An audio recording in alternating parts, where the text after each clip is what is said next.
How are you? Good evening. You're such a nerd. Live your best life. There's so much busy. What's that? A little pixie. Well, I already thought I had only 4 checks to talk. I just saw them a little bit, I'm wondering. My last- Yes.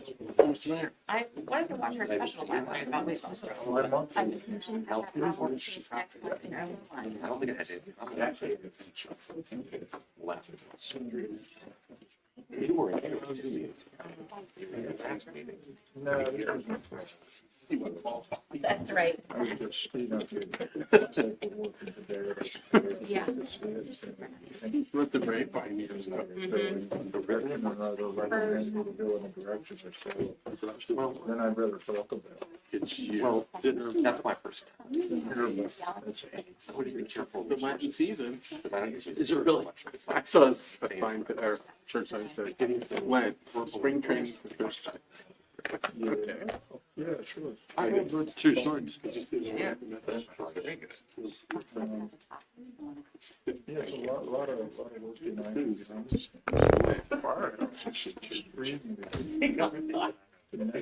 Wow. The design. That's very professional. Oh, that's true. Stop right there. So I'm like teaching her. Going through. That's why we love it. Is that why we love it? There's water results. Make it. Oh. Yeah, it's like number 20 on Final Product. That's the biggest. Yeah, that's, she's Yeah, a lot of meetings, but it's Say so. it's so We only have 2 seconds to go to church. Oh, done. So I could just Getting excited. Hi, Nate. Yeah, we got 2 minutes already. Oh, Hey, would you like we have an hour. Military.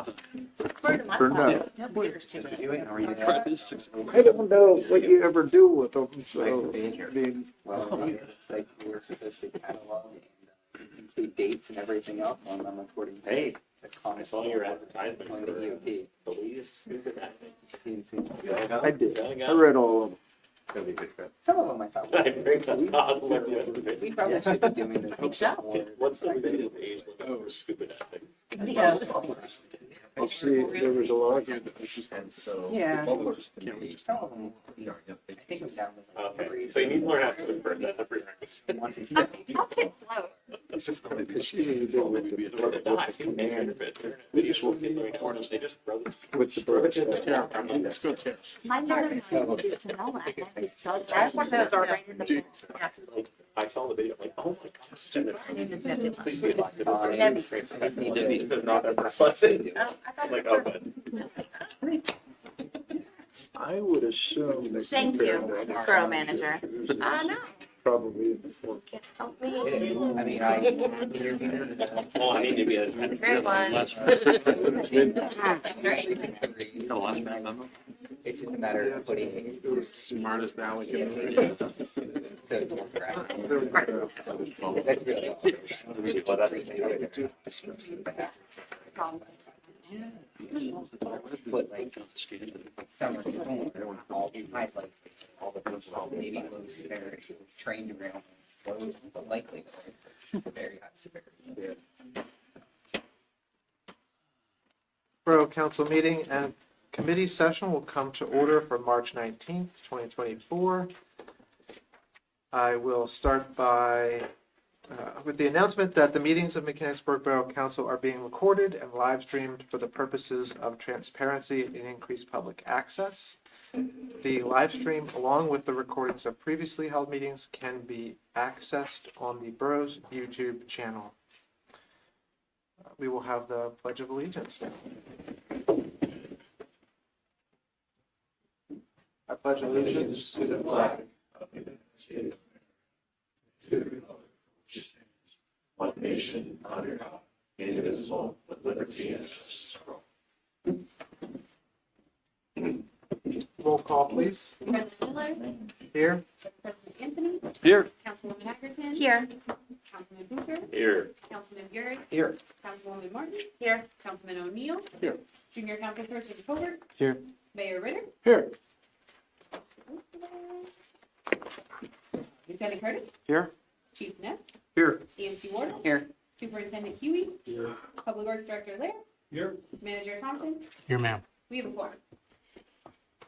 Thank you. Moving on to approval of the agenda, are there any items to add or remove from the consent agenda or regular agenda? Hearing none, are there any amendments or changes to the proposed minutes? Hearing none, is there a motion for approval of the agenda? So moved. Vice President Anthony moves, is there a second? I'll second. Councilwoman Agerton seconds. Any discussion? Hearing none, all in favor? Aye. Any opposed? The agenda is approved. Citizens' comment. Is there anyone here for citizens' comment this evening? Endless.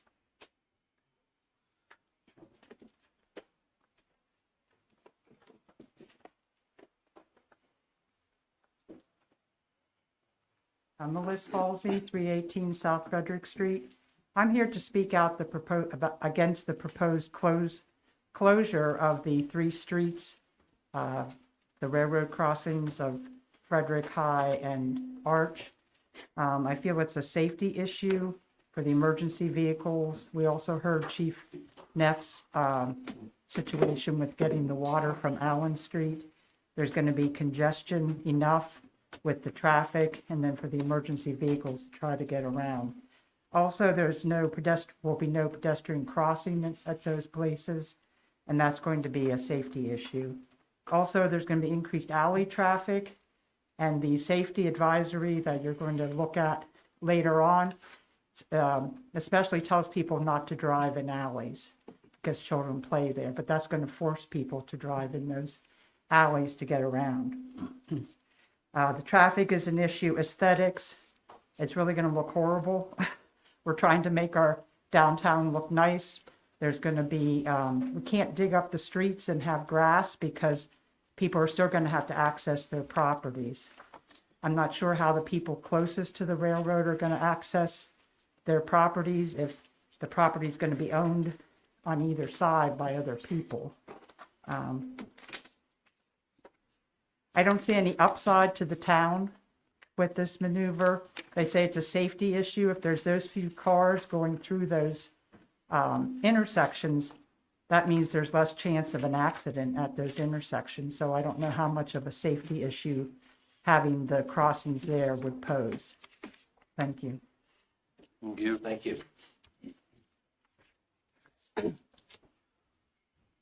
Any other citizens' comment? Hearing none, moving on to the mayor's report. Thank you, Mr. President. February 24th, Mechanicsburg Museum Association sold over 50 cherry pies for their recent fundraiser. March 2nd, Mechanicsburg Vietnam vets celebrate a 26-year anniversary serving veterans and the community.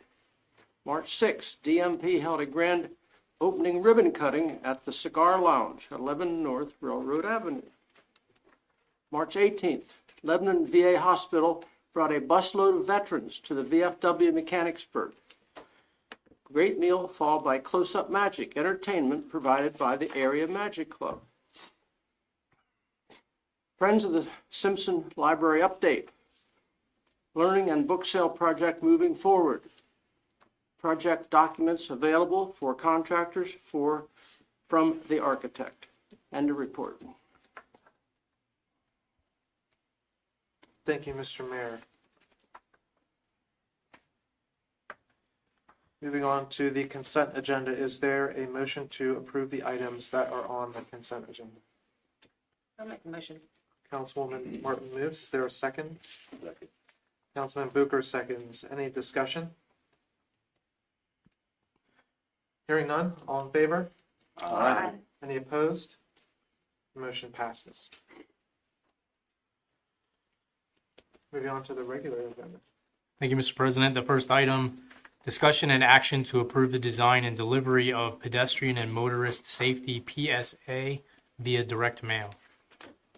Is there a motion? I'll make that motion. Councilman O'Neill makes that motion. Is there a second? I'll second. Councilwoman Agerton seconds. Any discussion? This is a redo based on price. I went back to the vendor and they were able to create the same deliverable for about 40% less on their costs. So this is a reduced cost, and now I think it's appropriate that we can move forward for your consideration. The card indicates pedestrians have the right of way everywhere? So that particular line about pedestrians having the right of way is the very last thing to be looked at, and Sergeant Dyer is on the committee and reviewing that language to make sure that it is in line with policy about crosswalks. Okay. That would be my only concern and comment, is that it would be subject to the approval of the public safety officer for traffic enforcement. I'll amend the motion. Is that something LTAC has talked about at the meeting? Or? I don't know, we talked about that specifically in depth, but it's something we'll take up for sure. We meet on next week, Yeah. so It's time. it's right on deck. Councilwoman Agerton, would you be okay? I am okay with that. I have a question. Under crosswalks, or I'm sorry, under pedestrians, why do we not say cross at crosswalks?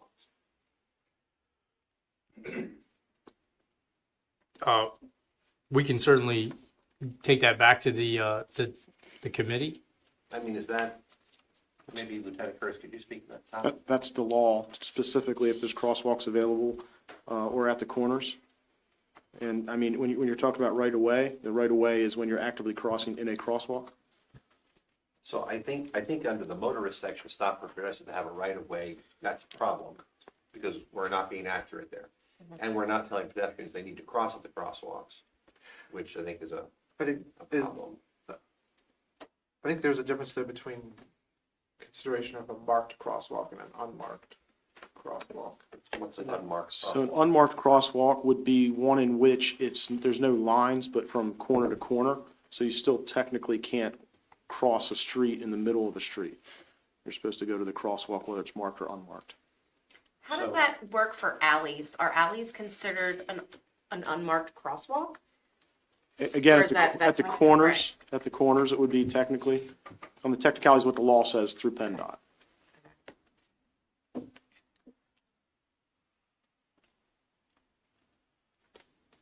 So it's probably wordsmithing with that, because we would want to encourage people to use a crosswalk rather than corner to corner, because there's not visibility. But we want to make sure, I don't know, maybe we should. I look think at that. marked crosswalks should be on there. You We know, encourage using. encourage, yeah. Encourage using marked crosswalk. So, and on the front, it says very, very boldly, pedestrians have the right of way, motorists must stop, which is, help me with that. But don't you have to have control of your car at all times? Correct. So, again, it would be while they're actively crossing. So if someone's just standing at a corner, there's not really a requirement to stop unless they're actually in the crosswalk, actively crossing. What if they're not in a crosswalk or an unmarked crosswalk? I mean, obviously, hit people. you can't just run them over. But, Like Bob's looking for business. yeah, but I mean, if there would be a crash, there would be a lot of things that we would look at. And one of the things we would look at was the person in a marked crosswalk at the time of the crash or in an unmarked crosswalk going corner to corner? so that's what I was wondering. So if somebody's just crossing the street, say they're crossing Main Street, not at a marked anything, not even at a corner, just between parked cars, and I have to slam on my brakes to stop so I don't hit them, and the person behind me hits me, is it really the person behind? I mean, obviously, I guess it is, but that Right. person was then liable because they weren't crossing at a crosswalk? It's all stuff that would be taken into accordance with maybe who would get a citation in it. If we could identify who the person that was crossing, would we maybe cite them for the crosswalk violation? It's kind of the same thing when we see people running on the street. Technically speaking, if there's a sidewalk present, they have to be on the sidewalk. A lot of what we do is stop and educate when it comes to those kinds of things, rather than cite and just kind of say, hey, you have to be on the sidewalk, or you have to be, please cross within a crosswalk. So I wonder, I really don't want to sound like any of us are tearing on this because it's positive messaging, but we told motorists, we asked them not to use the alleys for cut through. Then we told bicyclists to ride on the road, but we didn't tell pedestrians to walk on the sidewalks. I think it'd be interesting to, the other thing I don't know, it just doesn't sit well with me. Mechanicsburg streets are under pressure. I don't know that I like that messaging.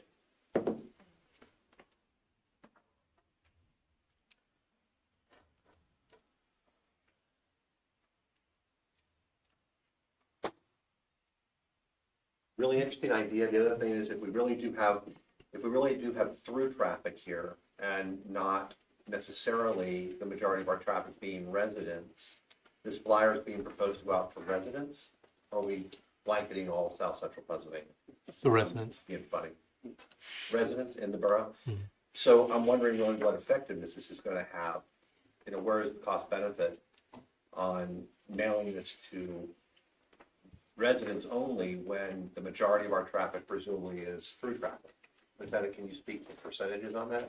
I can't speak to percentages, but I've heard of this as the town of 10,000 people and 100,000 cars daily. I mean, we definitely have a lot of cut-through traffic. I think, though, it starts with building the reputation that we recognize pedestrian safety. I cite back in the day, Carlisle, you knew that if you crossed anywhere but a crosswalk, you could get cited. At least that was the thought. So I think if we start building with something like this, we're going to get to a point where the reputation of the borough is that you need to stop.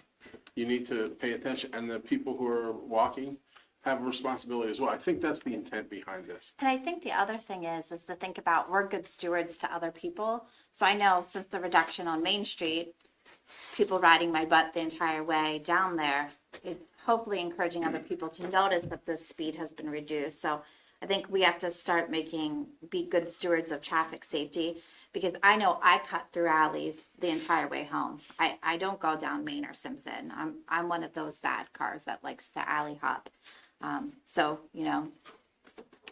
be a better steward. But I think that's where we start, because we definitely aren't going to be able to capture those 100,000 vehicles because they're coming from Harrisburg, Carlisle, York, all sorts of places. But here, we should start. Maybe we should talk about what Councilman O'Neill just hit on and Councilwoman Agerton just hit on too, which is enforcement. I mean, that reputation really comes from enforcement rather than a postcard we mail. How many times are we going to do this drop? Can I ask a question about enforcement? Tell me, because we come back to this conversation, and one of the things that I've heard in the past is enforcement is difficult in the borough. How difficult is it? Can we increase enforcement? What, in your head, what are you seeing? Can you speak specifically to maybe what type of enforcement? The only thing I can think of enforcement maybe for speed is difficult because of the devices we're allowed to have. Yeah. So municipalities are not allowed to have radar. I mean, that's been a thing that's been in the past. So the only thing we can use is lines that are painted a lot of times, or we can use basically like a radar thing, NRAD, but then now they're not making NRAD machines anymore. So that's been something that's been in legislation through Pennsylvania for a long time, is whether municipalities should have radar or not. Every once in a while, we'll get the state police to come in and do a radar detail, but that becomes few and far between because of just manpower issues. I mean, obviously, we could go to enforce and look at it. Where's your bang for your buck? That's what it comes down to, is where you're getting that idea is, the more enforcement, a lot of times the people that we're enforcing against are probably borough residents as well for traffic. We had done crosswalk details before with the help of the mayor, and kind of got eviscerated with some of that stuff as far as. That very, very negative reception. Yeah. No, I appreciated it. Right, so. And I guess so when we talk about enforcement, because I know enforcement is tough on both sides, because enforcement is dangerous for law enforcement as well as pedestrians. So when we talk about enforcement, and I know Councilman Burek talks about this a lot, is there places that we can target and have patrols there to slow down traffic? I know by the school north side, that's where everyone likes to get people because it's clear path, and we can sight. But I'm talking about downtown the borough, right? Is that what you're thinking too, Bob? Like, right, and on Main Street in Simpson, is it possible to have enforcement there to slow people? For actual speed enforcement, probably not anywhere within there, because there's no place to really put a vehicle that, and put the lines down, and you're, plus the other thing is we have to give 10 miles per hour, so we can't start citing until 36. So that's why we're talking about traffic calming, I think a lot of the times, because enforcement on those particular roads aren't.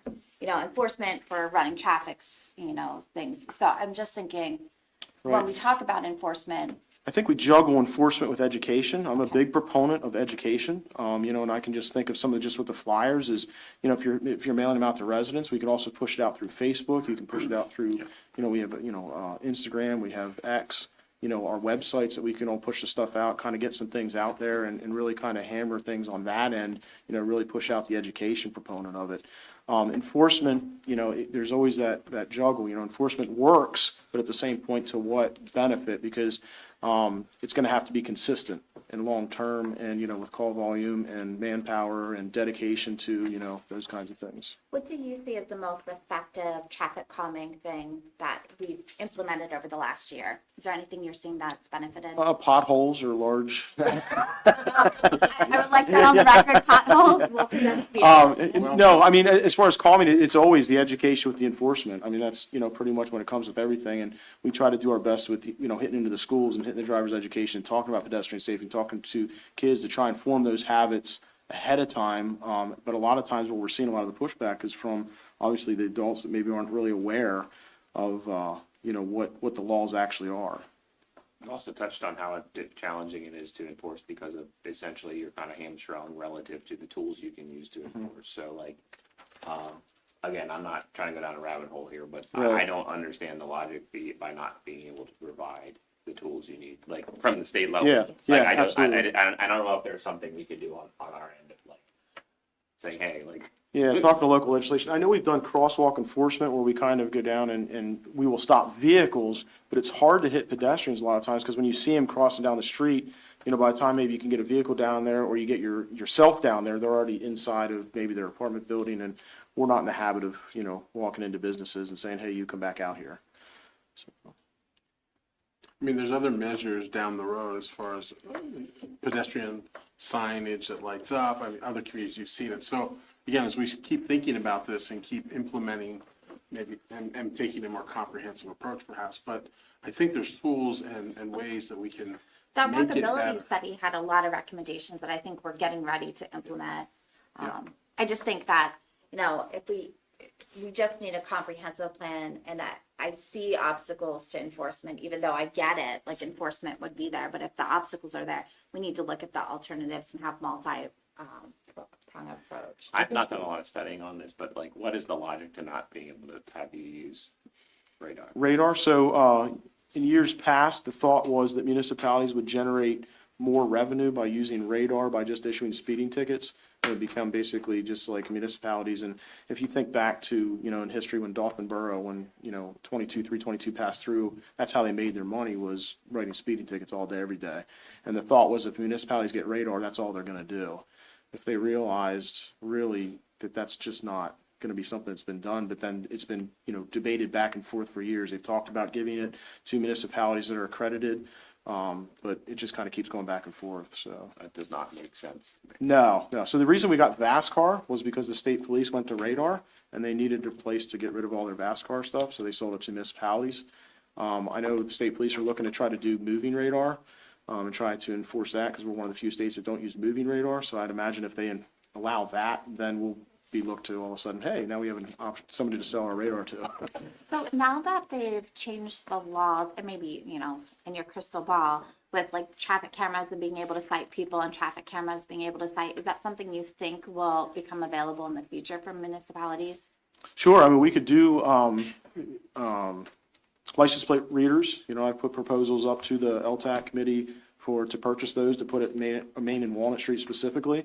It's expensive, but it's also cost prohibitive. The stuff that you're getting on top of it, certainly helps, and that's something that can be done kind of, it's a constant thing. And it also helps in other, types of events, hit and runs, maybe some kind of fraudulent activities that occur, those kinds of things, thefts, because you're picking up plates all over.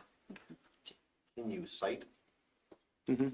So what happens is that it takes a photograph of the plate and the vehicle, and then it'll send an alert if maybe there's expired registration, suspended registration, if the person's driving has active warrants, and it'll alert to the vehicle, and then we can go and stop the vehicle. Once we say, yes, that's definitely the vehicle, that's definitely a plate, and it definitely has expired. And then we can do citations based upon that. If you have a investigation, or maybe you have a hit and run where you get maybe a vehicle description, we could go back through and say, hey, let's see vehicles with these, and then start to pare it down from there, especially fraudulent activities and stuff. So you can't cite based on speed, No, but not you can speed. cite based on it. How much, you said very expensive, what's very expensive? So it's about, the proposal that I just recently gave was 52,000 for the intersection.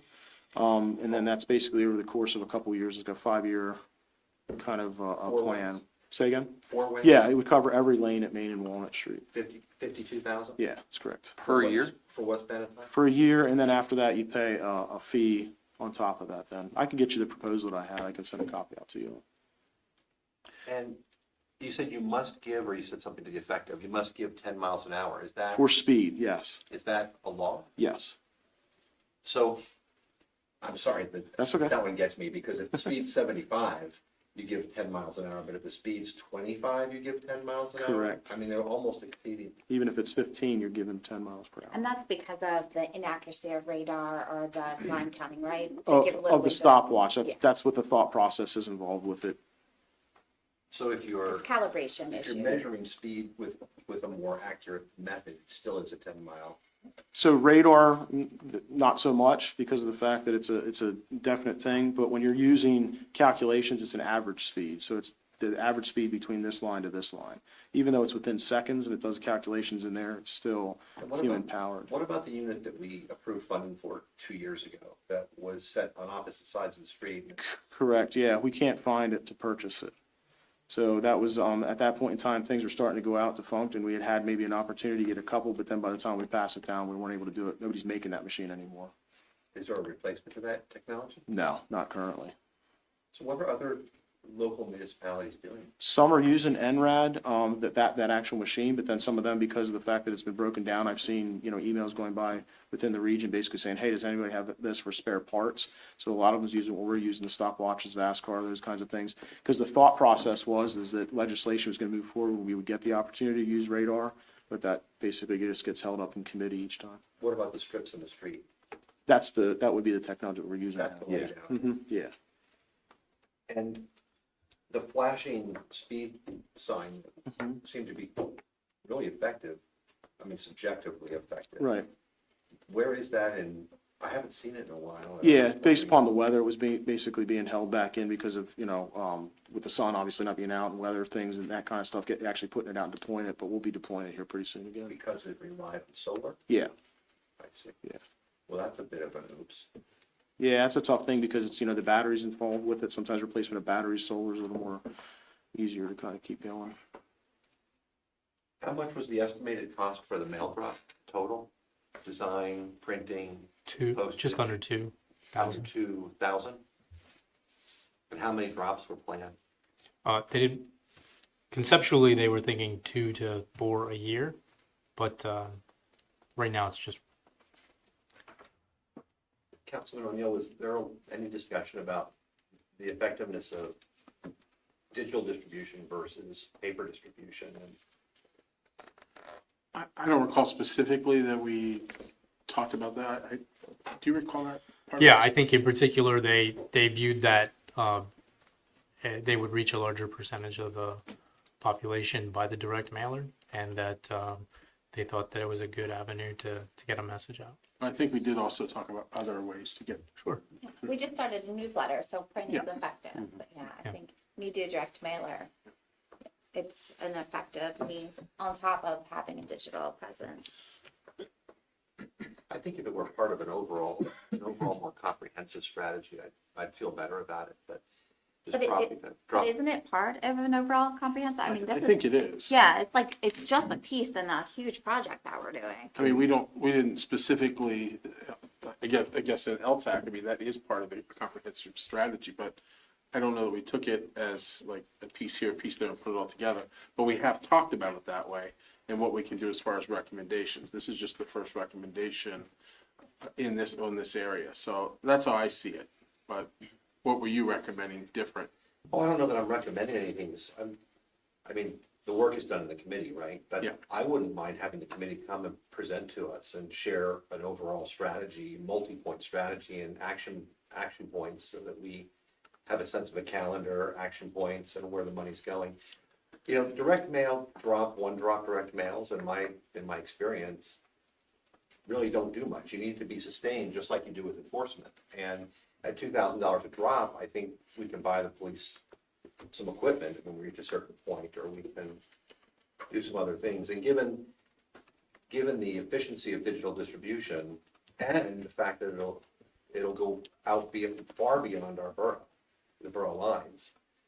If it's branded with Mechanicsburg, I think that actually starts to build a reputation, perhaps to a greater extent than a mail drop to our residents. I would think a digital, like to the outs of it, rather than a mailer to other. I mean, you're talking about adding thousands and thousands of dollars to a program that, I mean, we did that whole walkability study with these recommendations, and I do believe that we're following those recommendations, and this is part of the plan. So would it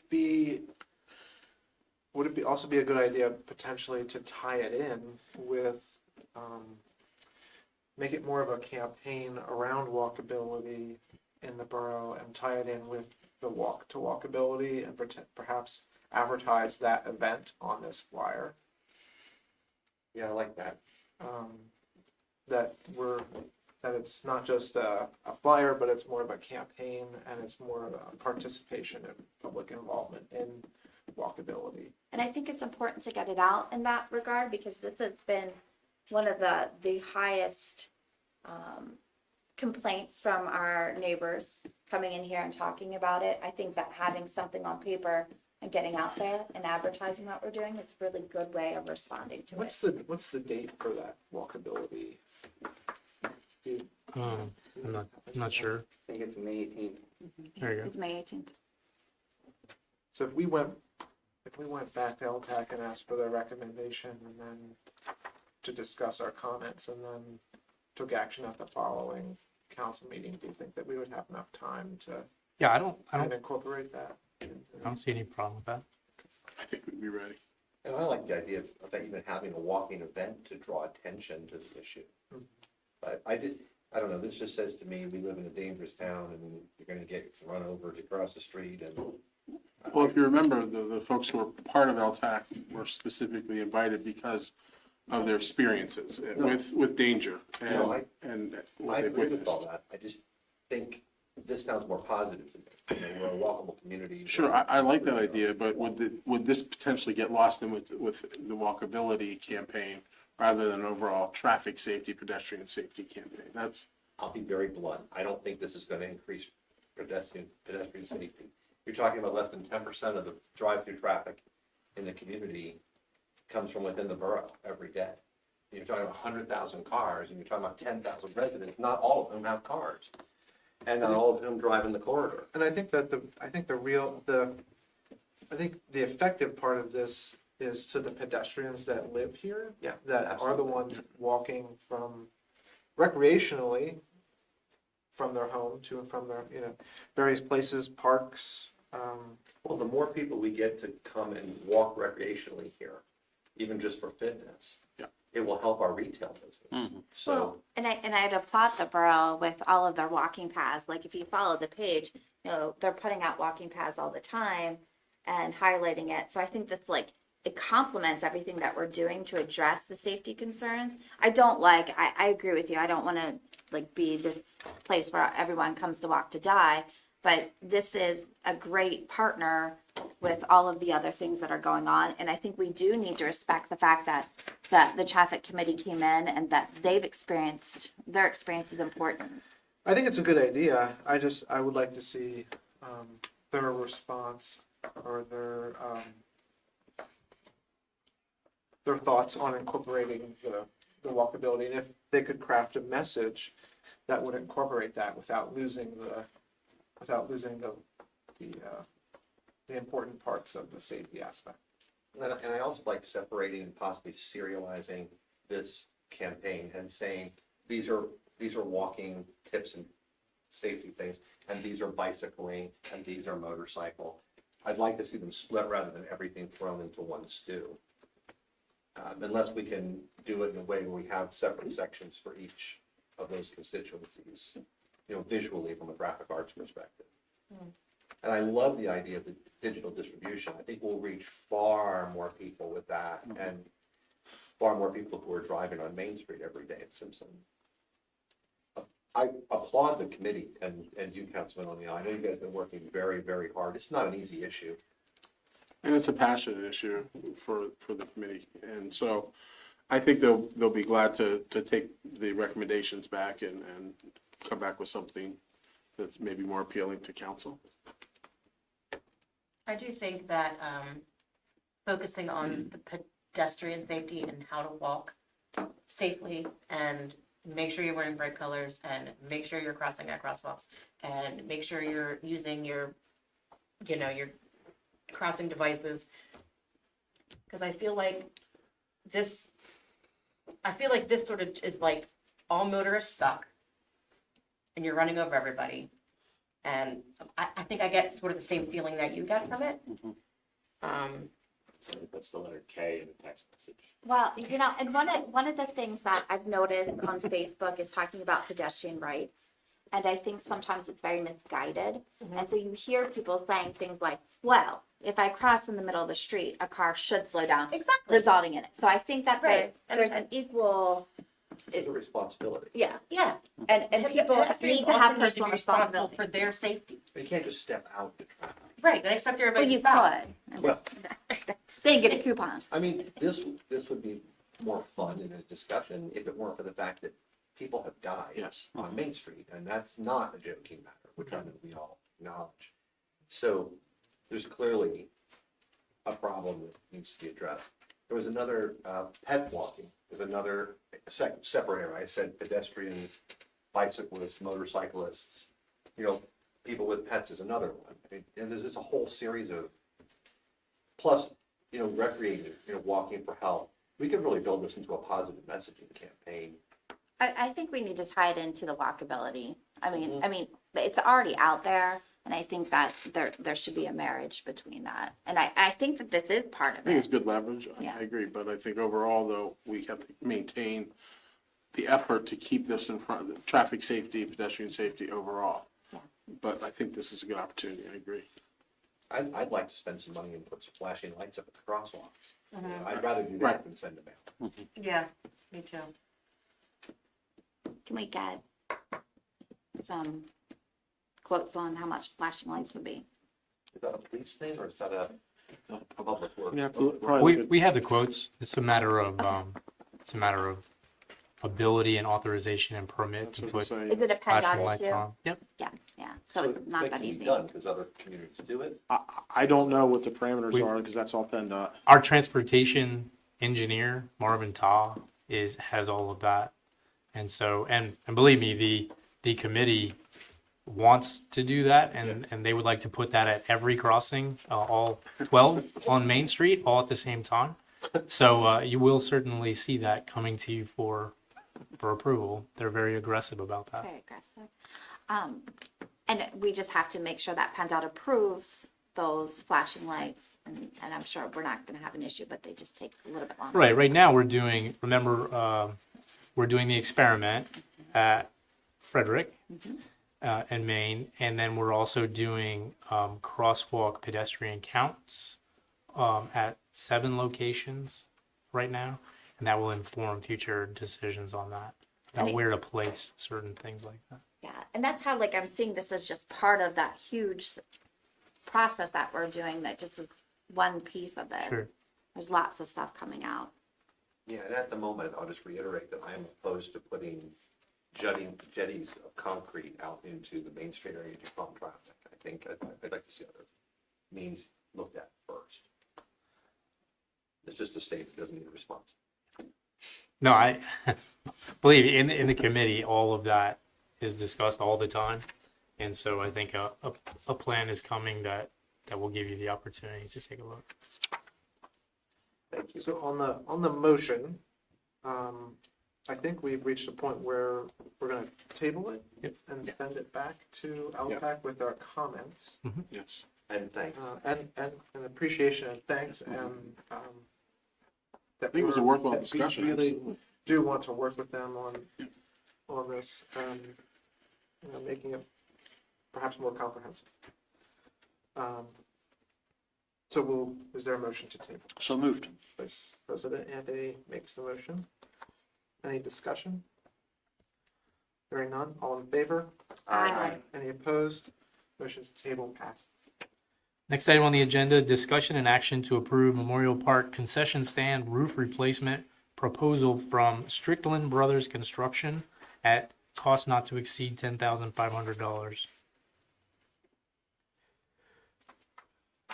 Is there a motion? I'll make that motion. Councilwoman Agerton makes the motion. Is there a second? Second. Vice President Anthony seconds. Any discussion?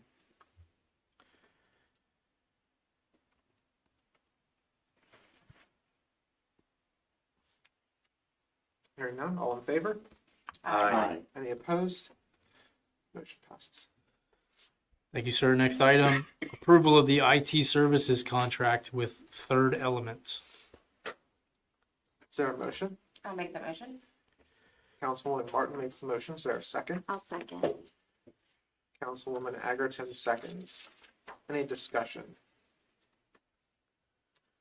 But the draft that you have in your packets has notes in from myself and from Solicitor Cassidy, and he has reviewed it and believes it's good to go with any of those changes. So I think this is a combination of, if you have any changes that you'd like to send back to Mr. Cassidy for review, I'm happy to do that.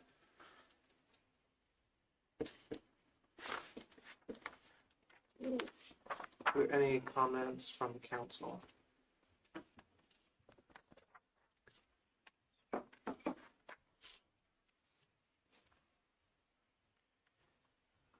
So this does incorporate Solicitor Cassidy's comments. Does. It does.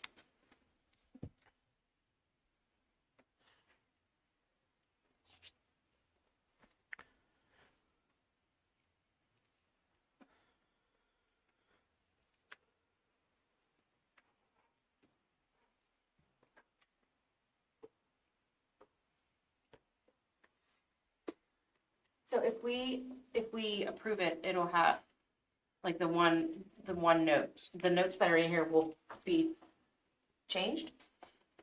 Correct. Okay. Yes, those are all proposed changes. Okay. Thank you.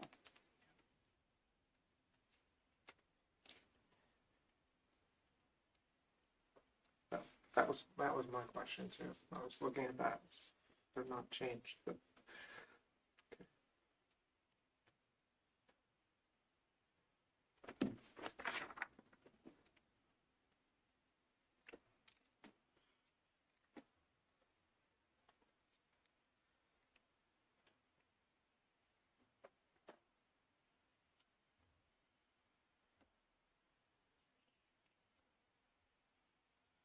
Any comments? Hearing none, all in favor? Aye. Any opposed? Nay. Motion passes.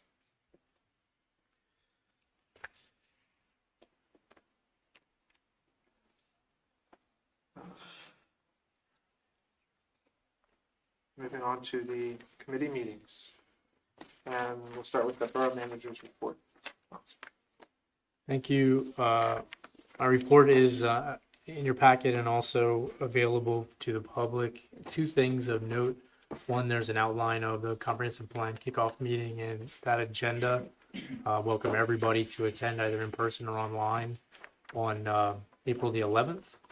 Go ahead and take a look at the agenda there and see if that piques your interest. The other thing is the sidewalk repair program, all the details and some timelines of of how kind of the strategy is to approach sidewalk repair. And then last thing I'll plug for is Railroad Avenue Park. Michaela Bear put together on our website kind of a time-lapse photo of how that park is coming along. So please check it out. And if you haven't been by there, that's the lot right at the senior center. If you haven't been by there, it's almost completely filled in now, and next thing we'll do is we'll be removing all of the barriers around the outside, and then we'll be planting the grass and the trees and all the beautiful birds and flowers, and everything will be great there. So please follow the status of that, and we look forward to kind of having a ribbon cutting on that this year. That's all I have, sir. Thank you. Finance Committee. Mr. Anthony. I will toss it back to the manager for discussion upon ordinance changes. Yes, sir. This is kind of really a, hey, our last time not everyone was here, so we want to make sure we give everybody a chance to provide more input. I wanted to go over the list of proposed ordinances that we're going to be kind of bundling together for change. There's the short-term rentals. There's food trucks. There's the false alarm. That's for the police. There's a quality of life update to that ordinance regarding yard standards and the process for escalation and penalty. There's chickens and chicken coops, bees and bee keeping, cats and cat programs, and then we also wanted to see if there's interest in. I just attended a county discussion on electric vehicle charging station ordinances. That is kind of a big thing. Yes, sir. How, I mean, and this might, I don't know if this is relevant. You said electric vehicles, and my brain is. So I see these children like going around on these electric scooters in the middle of the streets, not stopping at stop signs, acting as if they're a motor vehicle. I mean, obviously problematic in some regard, but like, is there anything that our ordinance outlines relative to stuff like that? That's more. Technically, an electric scooter is not legal to be on the street. Electric bikes are, but not scooters. Helpful to know. Thank you. Yeah, and we educate on that one. Are we gonna try to get Harb to get their ordinances in this? We are. Harb has an initiative to refresh their ordinance. The question on Harb is whether it's best aligned with comprehensive plan and those offshoot ordinance issues and zoning, for instance, versus this, which is a bundle of ordinance changes. We want to get out a little bit earlier. So it's kind of for Harb to. I just want to make sure Yeah. that if they have a deadline, that we're very clear Yeah. with them Yeah. with that.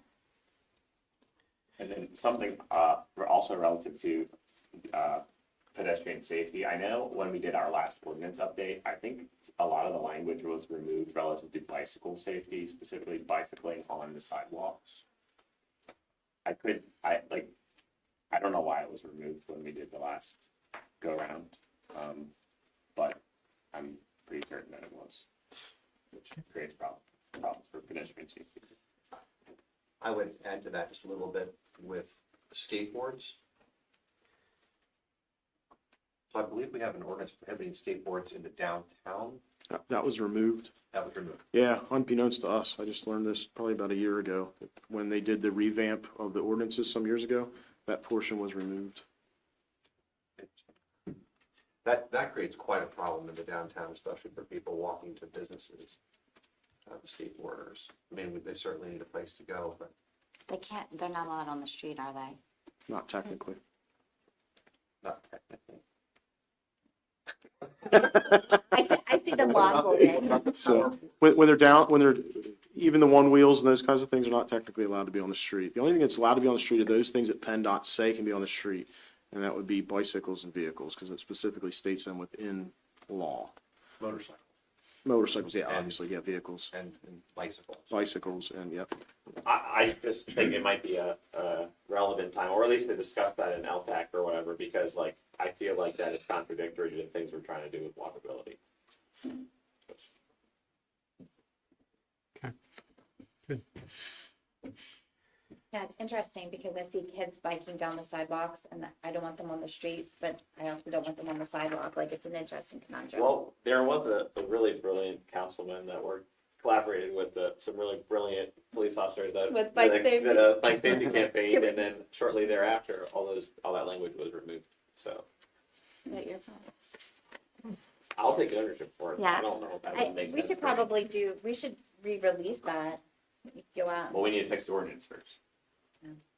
So what does the ordinance say? Nothing. They're supposed to be, oh, it says nothing. It was deleted. They How- definitely how- shouldn't be on the sidewalks. Yeah, and my guess is that it was removed for probably that reason. They didn't want kids on the street, all the biker gangs. Because you think about an 8-year-old or a 10-year-old riding their bike, and you see quite a bit of it. Same thing Yeah. with the skateboarders. Yeah. Like, the last thing I want to do is put them on the street, but also don't want them running over Grandma Well, Betty. skateboarders don't want to be on the sidewalks. It's too bumpy. Yeah, they definitely want to be on the street, Well- in the middle of the night. So that, I agree with you. However, the skateboarders love this, to slide and to jump people's steps and flower beds, which is a huge problem. It's a huge problem, it does significant damage to the infrastructure, but it's also dangerous. And Another then, reason for a skate That's why park. we need a skate park. and that particular property owner then faces a potential lawsuit when the child cracks their head open, when they were not supposed to be, they shouldn't be doing that in the first place. So, and I'm surprised that skateboard prohibition was removed, because we have the skate shop on Main Street, almost at the square. So it's not like the kids are gonna just walk their skateboards to the shop and walk. That's it. home. It seems to ebb and flow with the problems with Yeah. skateboards. Like, we don't really have an issue with it currently, but in the past we have. And we've actually cited, numerous juveniles for the skateboarding ordinance after warning them numerous times. But yeah, I'm not sure why it had been removed during that revamp of, all the borough ordinances, but it was taken out.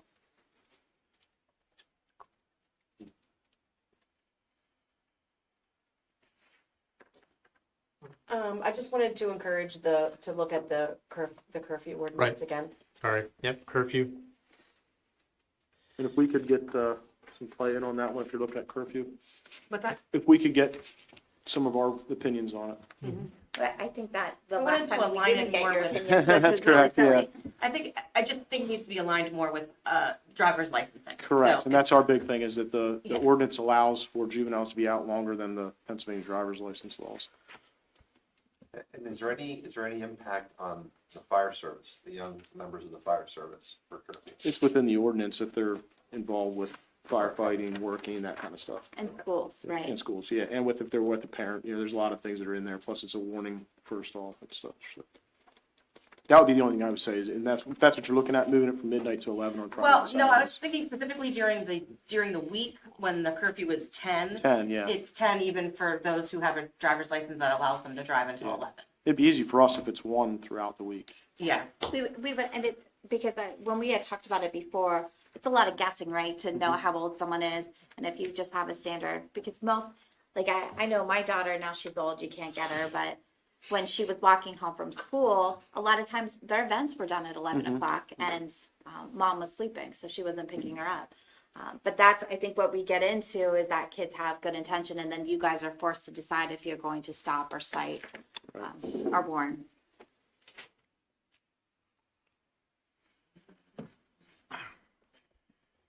Dancing, we should ban dancing, We're going to dance. ban dancing. It's been tried, didn't work out. Yeah. That's the signal that we're done with the discussion. Thank you. Wow. You would have been covered on the. So wise. Covered for the school. Yeah, but I think it's, Next item is just finalizing quarterly budget meeting times and dates, so please feel free to put that on your calendar. All are welcome. The committee has already seen this, so please feel free to attend. I see. We'll just say for the committee, the committee, and that works for everybody on the committee. Yeah. Confirmed. Yep.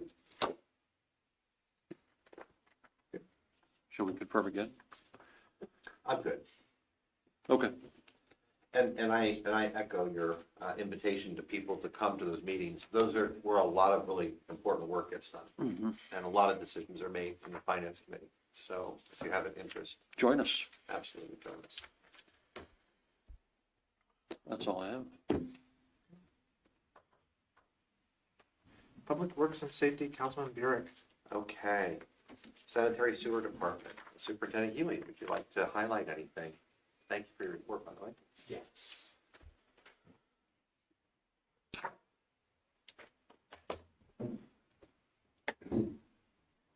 This wasn't in the report, but it's on the agenda for the Strawberry Alley. I did go into some of the steps we've taken. I did forget some of the things that were done. In December, I stopped by the property of one of the property owners and spoke to them about what was going on and the fact that I suspected there was a subsidence going on because of the break in the main. And then we sent out a second letter at mid-February, end of February, explaining what our options would be if we didn't receive an easement to do the project. And so that leads us up to where we are today. And that is all I have. Any questions? Questions? No? I guess you're off the hook. Thank you again for all your good work. Thank you. Thanks for the update. Public Works, Mr. Larry? Boy, everybody's getting. May I be off the hook, please? We'll let you know. Not yet. Thanks for having me. Since there was no discussion or questions regarding the roof project in Memorial Park, I will forego the mini presentation of related information. Thank you for the information you provided us already. I thought it was very thorough. Yes, you're welcome. Thank you. The entire team worked really well on that together, so. Teamwork. What's the symbol for teamwork? I don't know. So since we're wrapping up winter, Yes. To see we are No measurable snow. we are moving forward and hopefully beyond the time of destruction and degradation from plowing and salting to equipment and bodies. It's a rough job, really is. So to wrap that up, I'll note that as the entire group performed with the processes, there was improvement throughout the season. We had several instances that we had to take action, as you're aware. Planning for spring activity has been initiated, and along with the change of the seasons, the department began converting its efforts toward preparing our outdoor areas, including our parks and green spaces. Memorial Park has been sustaining heavy damage in the form of downed tree limbs. If you are not aware, you've probably seen or heard machinery operating to grind the material up in the form of our borough-owned chipper. It took a very concentrated and well-performed effort by my team to clean up the debris using our equipment. Our next goal, which kind of began in February, since we're discussing February's actions, is to complete a round of rehabilitation and restoration to turf grass areas, baseball fields, and gardens, so the park is in great shape for the upcoming warmer weather. I would like to add finally that my team has been staying on task and has been impressively working through all sorts of wild weather occurrences. So be thankful that I am thankful for them, that they are willing to go out and be in the elements. I know what it is like. I've did it for over 20 years, and I go out periodically with them to show my support for them. Thank you. Any questions or comments? Thank you guys for all your great Yeah, work. we appreciate it. Well, thank you very much. And thank you for being a good advocate for them. I appreciate that as well. Thank you. Make sure the pool's plugged up this year. Pool will be next month's report. Yeah, table that. On a side note, I went by Finkenbinder a couple of times to check it out. Boy, it's being used heavily by the residents of the area. And I don't recall as many children there enjoying that space in its previous life. So- Yeah, I've seen people on the walking path and throwing footballs in the field and. And as a reminder, Mr. Manager, how is Think and Binder funded? Think Your Miner was funded through a CDBG grant from the county. And hopefully round 2 will be funded as well. Thank you. I drove by the other day and it was really nice to see the park being used pretty heavily. So, I was really kind of surprised. yeah. It was nice. It was really nice. Okay, our acting police chief, Lieutenant Curtis.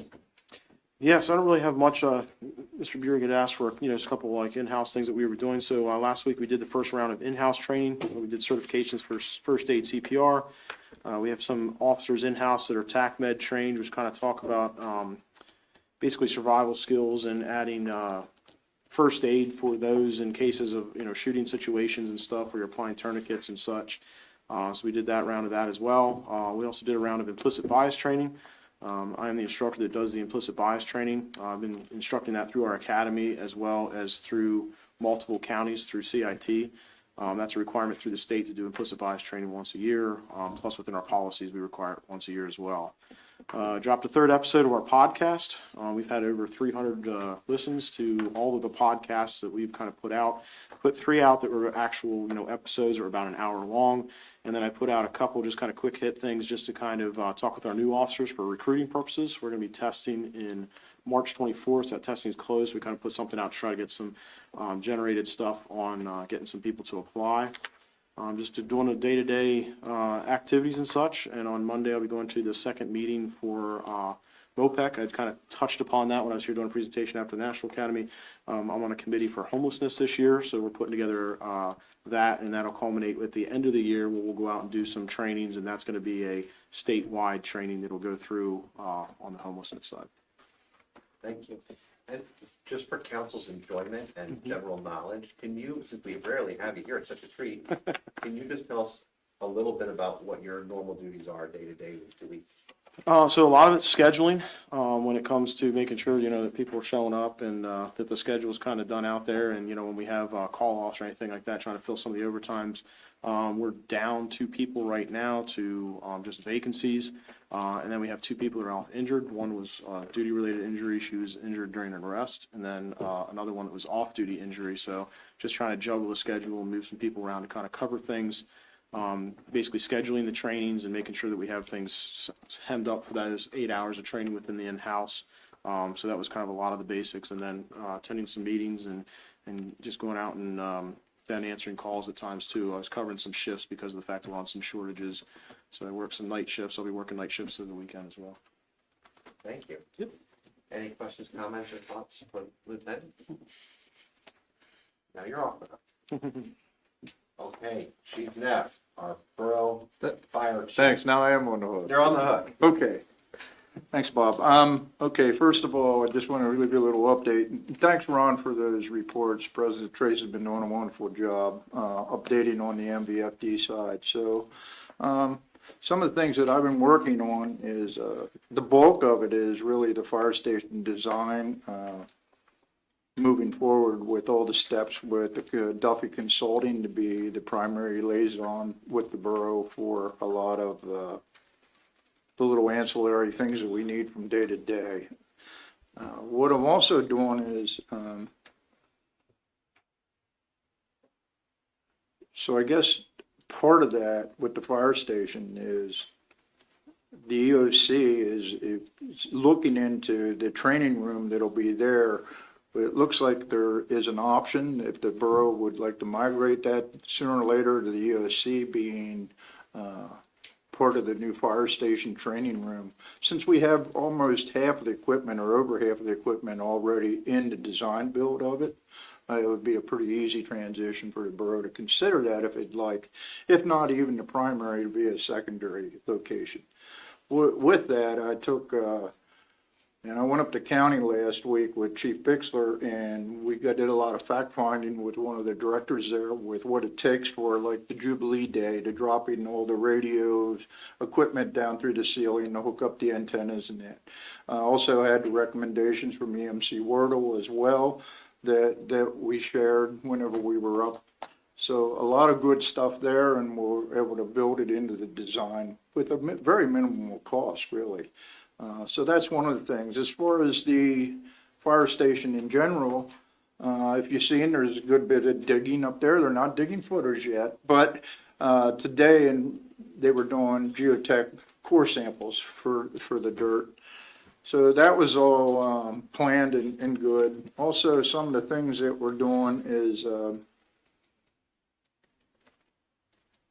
in reference to the fire station is I built a model of a 10-year plan, financial plan, and I think it's going to be very useful in the forthcoming meetings with whether it's with the bank, bond council, with the borough, to identify really the true costs and the sustainability of our fire service to be able to manage in the next 10 years, but also what it takes for the to supplement and build the fire station.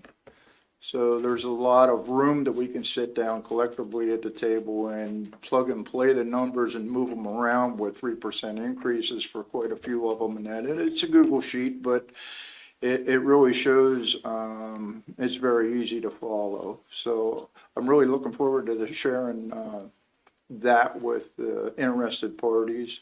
MVFD, we're working on it together. So. Okay. The other thing is the grants.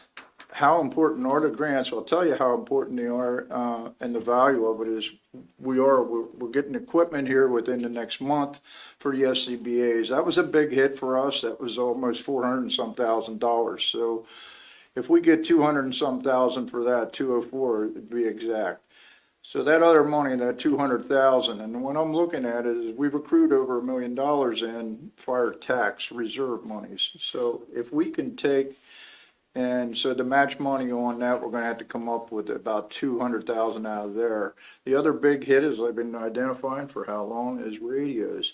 So the radios, we just got done with a federal grant for radios, and it'll support roughly out of that primarily about $350,000 that is also needed extra upon what the county is able to subsidize that amount to close the gap on that. So if there's any way that we can get these grants and be successful, what it'll do is then we'll be able to show that more of the capital monies and hundreds of thousands of dollars could be rolled over into that big super purchase of, trying to build this fire station, the one in every 100-year project. So I'm really looking forward to that. There's also been working with the opportunities, not only through local share accounts for that grant money, but congressional monies. And the congressional monies are kind of like a silent lamb in a way, but just yesterday it was released that there was a couple fire departments in western PA that there was some projects, there was 3 different projects that were fire station related. And I think it was close to $10 million between the 3 projects, right around there. So I hate to sit here and say that, we're gonna at least try our best to try to harness some of those funds too into next year. The thing right now is with the fire station specific, we came up and had quite a sizable reduction in the building. We're down to comfortably just less than 16,000 square feet from wherever the other one was ballooned up to 23,000 plus square feet. So we're able to reduce it, make it more economical. At the same time as we're getting a new appraisal for the whole project cost. We should have that within the next month. I think mid-April is appropriate for us to be able to, that they'll be coming back with that number. Once we get that number, we'll know before, then we'll be able to work on more of the congressional monies and that sort of grant opportunities for that. I'm always searching for other opportunities. Another thing is, we have gas pipelines right through the borough. We need to protect our people from them. So there's those type of opportunities, working with the grants liaison. The grants manager, where we're looking at quite a few other sources. So grants. I think that's about everything else other than just busy with scheduling our annual testing. Takes a good bit of work, and site visits for emergency op plans, whether it's for Fox Subacute, I've been working with them, and churches and schools, our annual reviews. Thank you so much, Chief. Couple quick clarifications just for everybody's information. Sure. If you could just please define EOC for us, for those that may in the room not know, The Emergency Operations Center, which is used, primarily for Jubilee Day in this borough, or any sort of an event, whether it's weather-related, emergency event, a train derailment, something that would impact this community, and also, or he's the guy, so, yeah, there you go. so any type of police, fire, or EMS event, and would likely cover all three, the Emergency Operations Center would be used for that, for command and control. And it could, but it'd also be, it wouldn't necessarily have to be in the municipal limits of this borough. It could be something that's affected, some sort of active shooter at Silver Spring Township or something where we would have to initiate that. Okay, and Sure. so we heard you say that could be a possible use of some of the space within the new station. Yes. Yes, thank you for that, and could you, if you don't mind, if it's not inappropriate, I don't know if it is or not, I've heard you say some very positive things about Chief Bixler recently. Would you mind sharing just a word or two about how the chief is doing, in your opinion? Oh, he's got a lot of work to do, but it's open communication. I talk to him about every other day, and it seems like as if MVFD is in the clear path to rebuild herself. They lost a lot of people through attrition, and they lost a lot of people just through maybe some internals. So I will assure you that he is the guy that is helping bringing it around, and we don't have any compromise to public safety, and that's probably the biggest thing that I like to see from the fire department for sure. So Some of the things I've seen the chief put out, the departmental chief, Chief Bixler put out, have been really nice. Yes. Seems like he's doing a great job there. And you mentioned the 10-year financial plan. Could you just clarify which money that 10-year plan is looking to report on? it would be for the borough, for the fire tax monies, Okay. and how it could be appropriately be used. And, it just seems like it's always been maybe a silent lamb with the fire department, between the fire companies, more so maybe a couple years ago prior to merger. But, okay, what commitment are we gonna be able to give, is the borough gonna give, because we need a new fire truck in a couple years, or we need that type of, put in for that type of an expense. So I think what it'll do is it'll be helpful for not only elected officials, to be able to look at it cooperatively with the fire department, but the fire department, the MVFD, to also look at it.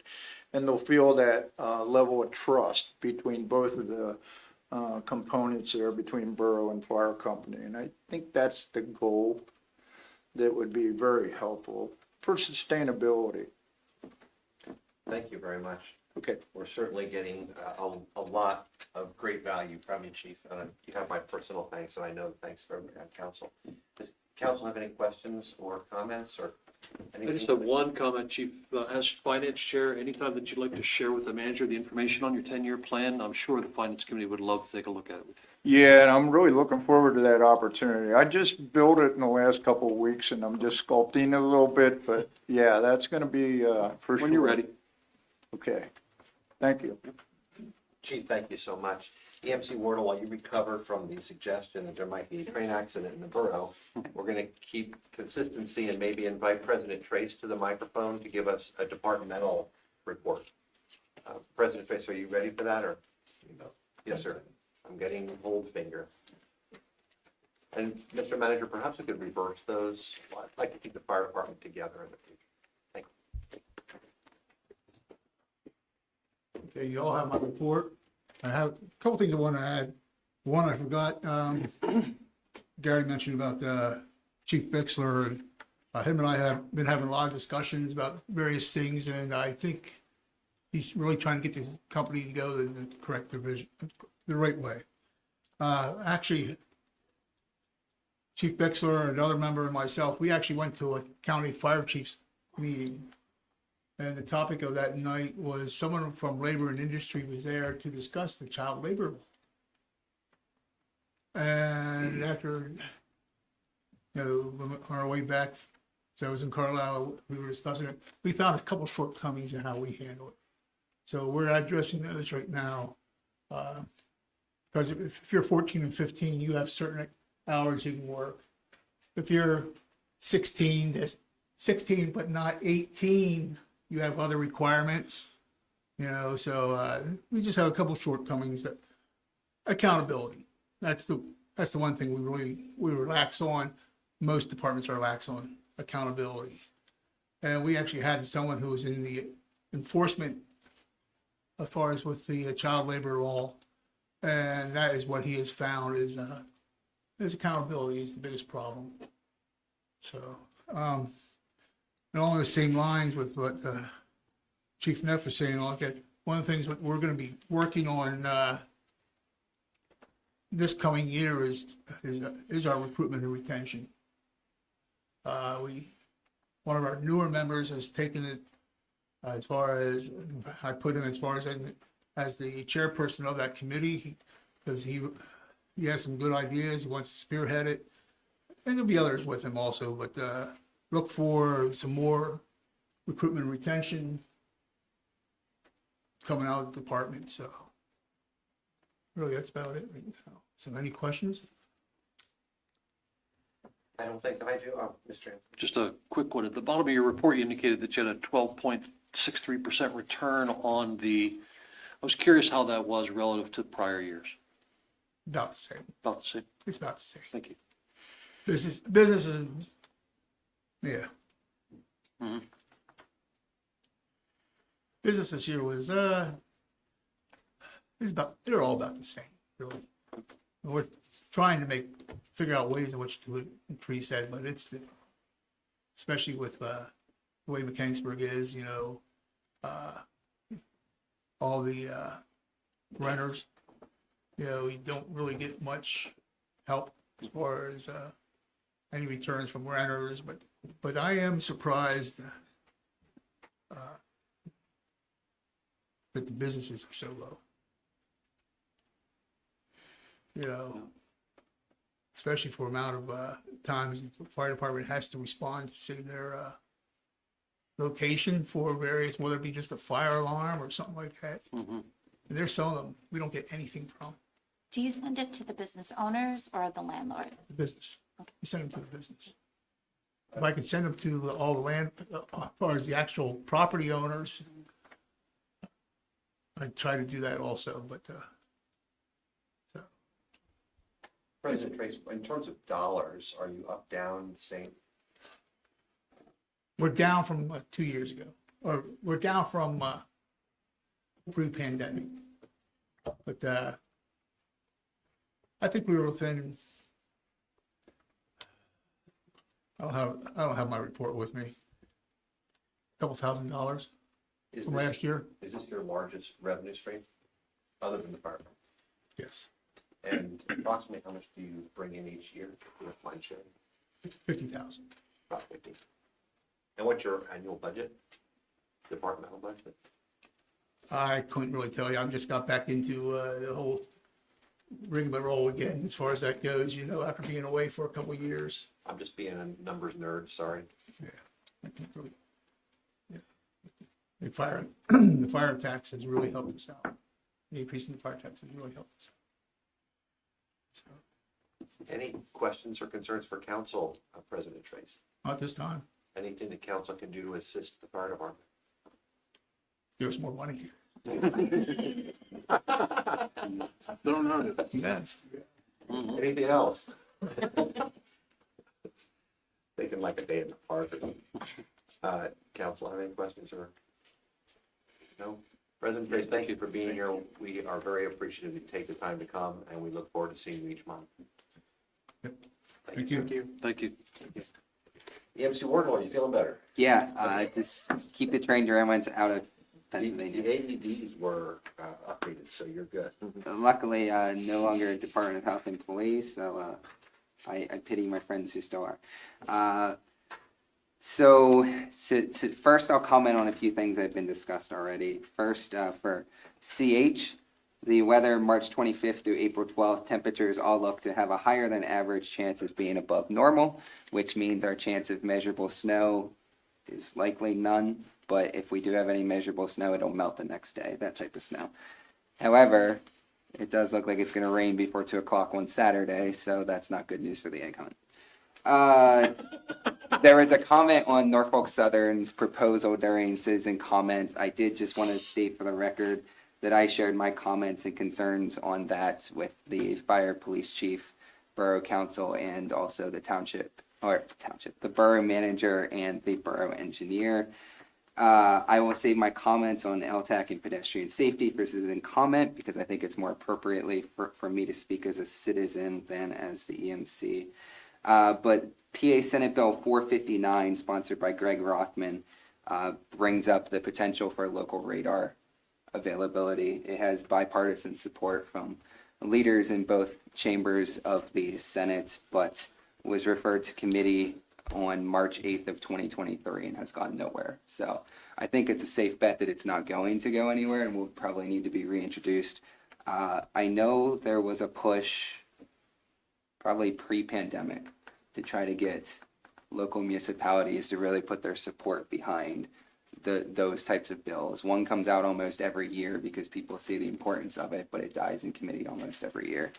So I think it would probably make a lot of sense if the police department agrees for the borough to work with PSAB and see what action can be possible on that. Politics. My guess would be probably lobbying. Lobbyists. Yeah. Who's lobbying against that?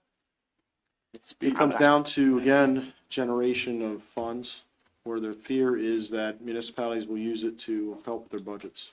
I would also ask the question of who would benefit from local police not having radar.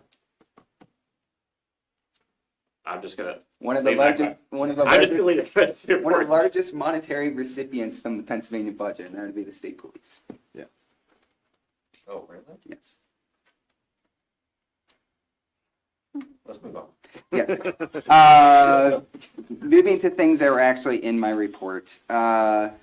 I said that the borough's emergency operations plan is up for repromulgation in May. That's actually incorrect. It's up for repromulgation now. So technically it's past due. We approved it in May of 2022, so we're still perfectly fine in terms of that. As you will recall, and I put this in my report, we made a minor change last year in terms of kind of how we can declare a disaster in the borough, but it was not a full review, so we're going through that now. Lane has been fantastic in providing me comments and answering my responses to his comments, and we're working towards having a draft for a borough council to review. The question is, do you want the chance to provide minor or potentially major edits, or do you want me to bring a near finished copy and say, discuss and approve? I think it's better to let us have our comments ahead of time. Okay. We're a wordy bunch. Then as soon as Lane and I, and then a review from the two chiefs, come to agreement on where we are now, which will probably be maybe the end of the month, we will get that. I will get that to Borough Council for review.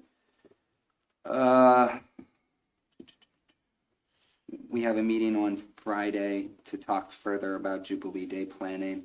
This is our second meeting, but our first that will also include Cumberland County Department of Public Safety and Lifeline EMS, which I did get. I did hear that they will be attending, so that's good. We should have all partners at that meeting so we can continue to talk about making sure that Jubilee Day is a safe and enjoyable event for all. That's what I have. Thank you. Council, anything?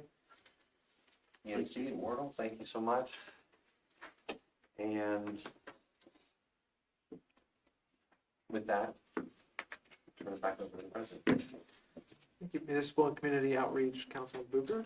Yeah, library news. We've got there was a Shop for a Cause event at the marketplace at John Gross on March 3rd. They're at the Beautify the Barriers project, which is like an annual thing. Has the proposal deadline has passed, so it'll be exciting to see what the barriers are adorned with this year.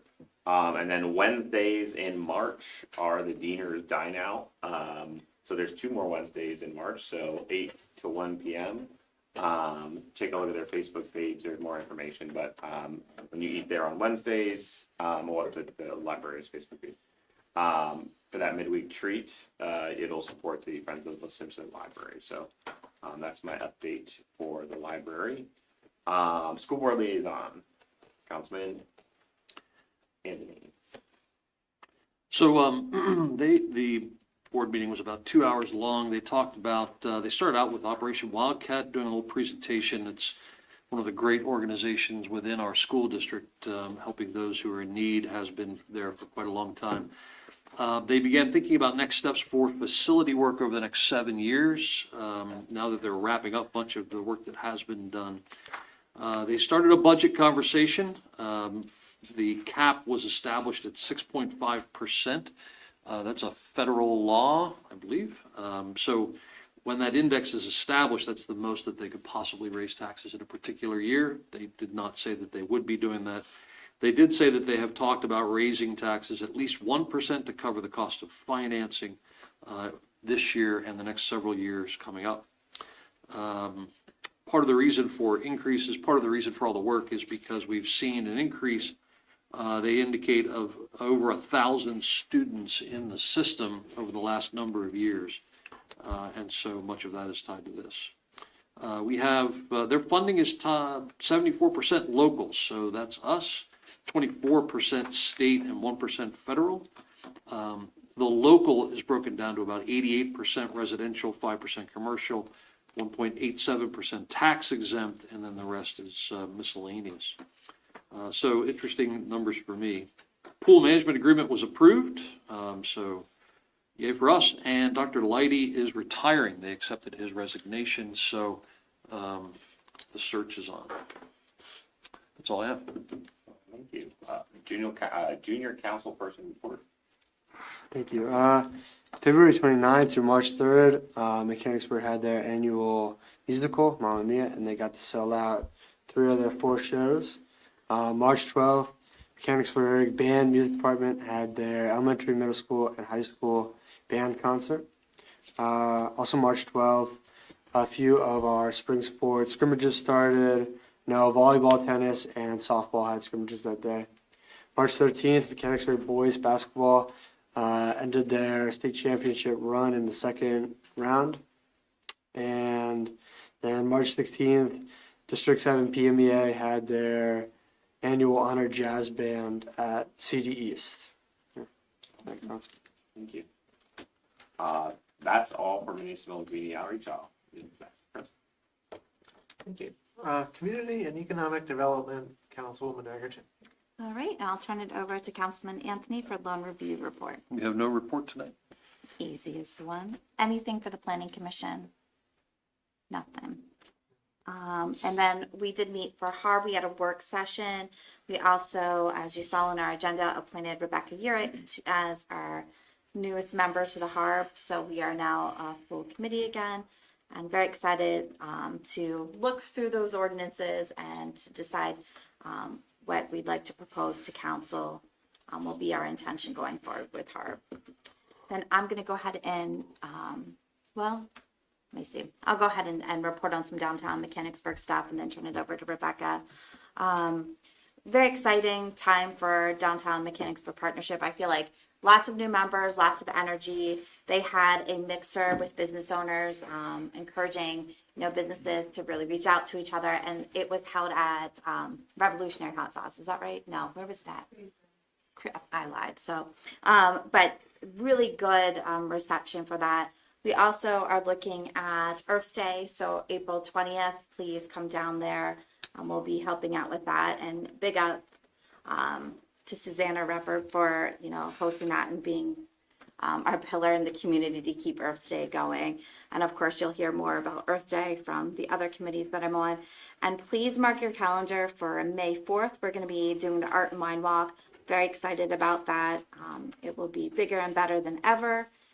And hope to see you. And I'm going to turn it over to Rebecca to report on her stuff. All of your stuff. You have a copy of my report. I wanted to welcome the junior council person and remind everyone that the Arboretum and the Bird Sanctuary also received a sizable CDBG. We love those letters, right? Grant from the county, from the redevelopment authority. The newsletter came out last week, and I received 3 phone calls regarding the About Face grant program. 2 were from residential property owners who wanted to know if their rental units qualified, and they do not. That may be their business, but it's not our downtown business. We're looking for retailers, restaurants, and businesses that help boost traffic, get our traffic counts up. So they do not qualify, but we let them know and appreciate their try. Comment? No? No, I'm just looking at the. Oh, the next very timely point, Fantastic. Speaking of skateboards, Fantastic has been sold, and the gentleman who has purchased it is interested in buying or building a 6,000 square foot property. So we're working with him. The property he's looking at is not in the borough, it's up the road. However, he is very interested in helping to finance, with a lot of resources, the design and construction of a skate park. So a couple of weeks ago, I referred that to Councilwoman Martin, and I understand that a couple of years ago, this was again a point of discussion for the Property, Parks, and Recreation Committee. So I'm hoping that we will revisit that and keep in touch with this gentleman and get him in the loop. That means that that space at some point, of course, will be available. We have a potential prospect there whose name you heard here a few years ago who may be interested in that. Lounge 611 opened at 11 North Railroad Avenue. That's the Cigar Lounge. And this is in a building that closed last September, funded through the Borough Loan Program and the county, the Redevelopment Authority Loan Program, financed through CDBG. So this is the first new tenant in that complex, and they're soon to begin the actual work on the apartments. Demolition has started there. This is the property. There's one space, one house in between. That's behind the gingerbread man. They also received an About Face grant for the storefront signage and so forth. 5 West Main, we have a West Main Street business that is not on the market but will be selling. It's an apartment will be added there. A retailer in the first floor would remain there. That's a potential loan prospect. 58 West Main Street, you recognize this, and I included the before and after picture so you can see what your support does for our properties in the downtown. This is the parlor now. It has 2 apartments. Didn't look so hot a few years ago before we helped finance it and turn it around and make it a HARB Award winner. The Main Street Laundry is for sale. We have an entity that's interested in purchasing that. David Brill received a demolition grant for his property. This is the property next to Wyatt the Well that until a year ago we didn't even know was there because it was obscured with all kinds of overgrowth. He will be keeping the back property, which is a garage, but demolishing the front property and building a little home there. I'm working with a former West Shore business that was displaced and they're looking to relocate. They're looking at a couple units on West Allen Street down the road here at the corner of Market. This is a loan prospect as well, and they particularly want to be in the Mechanicsburg area because they do business with a number of other service and goods providers that are right here. I want to commend the Redevelopment Authority for the Reinvesting in Redevelopment conference that's coming up here in a couple of weeks. If you were to attend, and I've had this in my report for months, so I'm hoping you'll be there, you'll know a lot of the attendees and some of the speakers as well.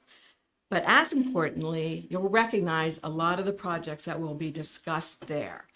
And for those of you who have been on council for more than a couple terms, you'll recall coming to council and asking for letters of support for the Blighted Property Reinvestment Board and for the Demolition Fund, and those that were finally approved by the county commissioners a number of years ago. Those funds fund those two programs. So that's really helpful, and I'm very proud of my Mechanicsburg and the Redevelopment Authority for taking that on. That's what I have. Anything for me? Okay, thank you. Thank you, Rebecca. And then we're very yeah.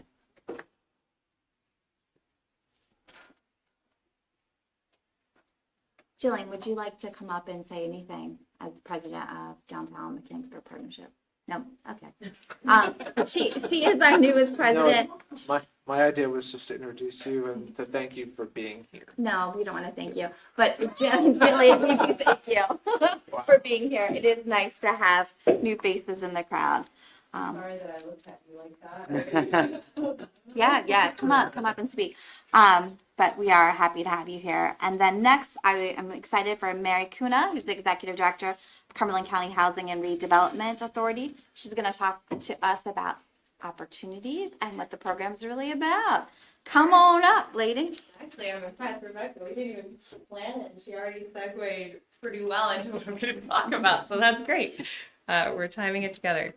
So I'm Mary Kuna. I'm the Executive Director of the county's Housing and Redevelopment Authorities. They're technically two separate authorities. I'm going to lean more towards the Redevelopment Authority today, but the Housing Authority, you'll know our work. Essentially, anything that is Section 8 comes through our office.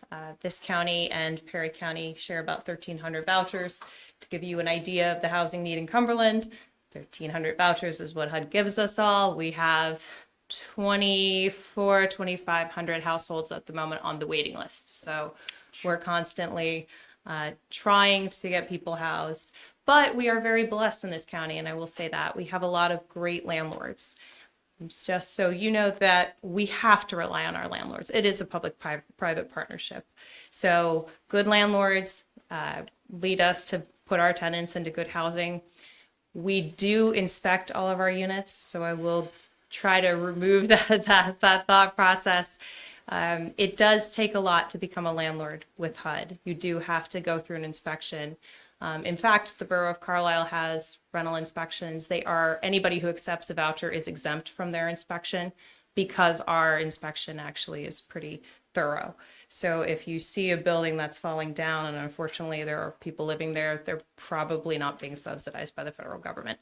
We also, I was going to say, you want to speak about the property on Simpson that was so good that it didn't burn down because you guys did such a good job with it. I mean, honestly. We do. We actually manage a couple of properties here in the borough. You will be seeing American House over here in the summer getting a full coat of paint, and we will be taking care of that. But we do also manage Brother and House and on Simpson. And yes, there was an unfortunate incident where there was a fire and everything worked as it should. And everybody showed up as they should. And we made sure everybody was content. The residents were allowed to stay put. The unit was fixed. So a lot of credit goes to borough staff, emergency services, and of course the fire suppression system, which really saved everybody in the unit.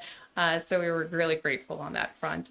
So essentially, that's the Housing Authority. But the Redevelopment Authority, which is going to be very beneficial to the borough, and a process that I've sort of put on, sort of expedited here in the county, is the Blighted Property Reinvestment Board. So what really a redevelopment authority is granted the ability to do within state statute is to be able to go after property that there's no other way to go after it. And when I say that, I mean we are the person of last resort. The government is not supposed to just come and buy up people's property because we feel like it. That's not the purpose. So essentially everything starts at the municipal level. You control your land, you control your ordinances, you control your citations. So you put into effect ordinances for health and safety. You go out, you cite a property owner who has their building falling down, and you go through high grass and all different things, you'll cite them. You will go through ad nauseum sometimes certain properties. Whether it is an absentee landlord who has vanished off the face of the earth, someone bought a property at tax sale and is just using it as a write-off over in the state of Florida. Who knows, but it happens. It happens all over the state of Pennsylvania. So it does tend to happen, particularly with older homes. You also run into somebody has passed away and miraculously they have no relatives and everybody has wandered off or the deed is in limbo. Things happen. So a municipality will go through an incredible amount of time and money to get these properties trying to get compliance. You try every which way. And then the last step is you come to the redevelopment authority. And now what we can do, what the county can do with the Blighted Property Reinvestment Board is it's a simple referral. So Lane referred a property over and most likely will refer more from the borough. That's something that you as a borough decide. You notice it has to be vacant. That's the other thing. We do not touch anything that has an individual living in it. So you might ask the question, how does it become vacant? Again, it's going to become abandoned. A lot of times on the municipal level, if it's really in bad shape, you do tend to have to make it unfit for human habitation, and that's very unfortunate, but that's the reality. So in those cases, when it is vacant and it is blighted, you'll send it over to this board. And I tell people we give a little bit of grace, but not a lot. You've already put that owner on notice. You've already probably leaned that property a million times. You are coming to me as a last resort. So you submit a property to the blight board, and essentially the blight board says, okay, what we're going to do is we're going to initiate the process. A first letter goes to that owner. You all control that letter. That letter says, hey, this is the borough of Mechanicsburg. It's our last, this is it. This is the last straw. You pick the amount of dates. So if your code enforcement officer has said, you know what, I think there's some talk of selling. I think they're kind of a good bet. Let's give them 120 days. Some municipalities have done 120, some go to 90. I had one that was just fed up and said 10 days. They get 10 days to get in touch with us. That's it. We've been dealing with this for 10 years. So it comes down to what you feel is appropriate. So you'll send that first letter, we'll give you the template, try to go from there. And if you hear nothing back, and usually the response is nothing, that's when the board takes action to do a resolution. That blight board will pass a resolution, and that's where the process really kicks off. The idea of a blight resolution is to notify owner it's blighted. Now, what does that mean? It doesn't have any financial impact on the property owner. It doesn't mean the borough of Mechanicsburg has taken their property. It doesn't mean you have done anything to that person. It just means this blight resolution states this property is blighted. And now it gives the redevelopment authority the option to potentially do something. We don't have to, but it gives us the option. So state statute says we have to go through this whole process. From that point on, we post on the door. We'll actually have to use, for reliability's sake, we end up using your code officer. We post the blight resolution on the door. We put it in the newspaper. We send a bunch of letters. We send their rights as a property owner. We go through the litany. So there is no way that they can say we have not been notified. And so essentially after that, if we hear nothing, and again, we rely on, it's a conversation with the borough itself, have you heard anything? Do you know anything?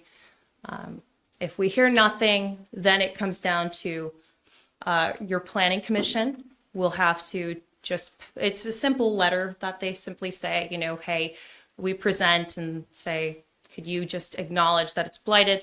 They say yes. Then I go to the county planning commission. They say yes. This is all written in the law, so I'm just following steps. And once we've done all of that, the redevelopment authority board is allowed to then take action. Now, what does action look like for me? Well, it's two things.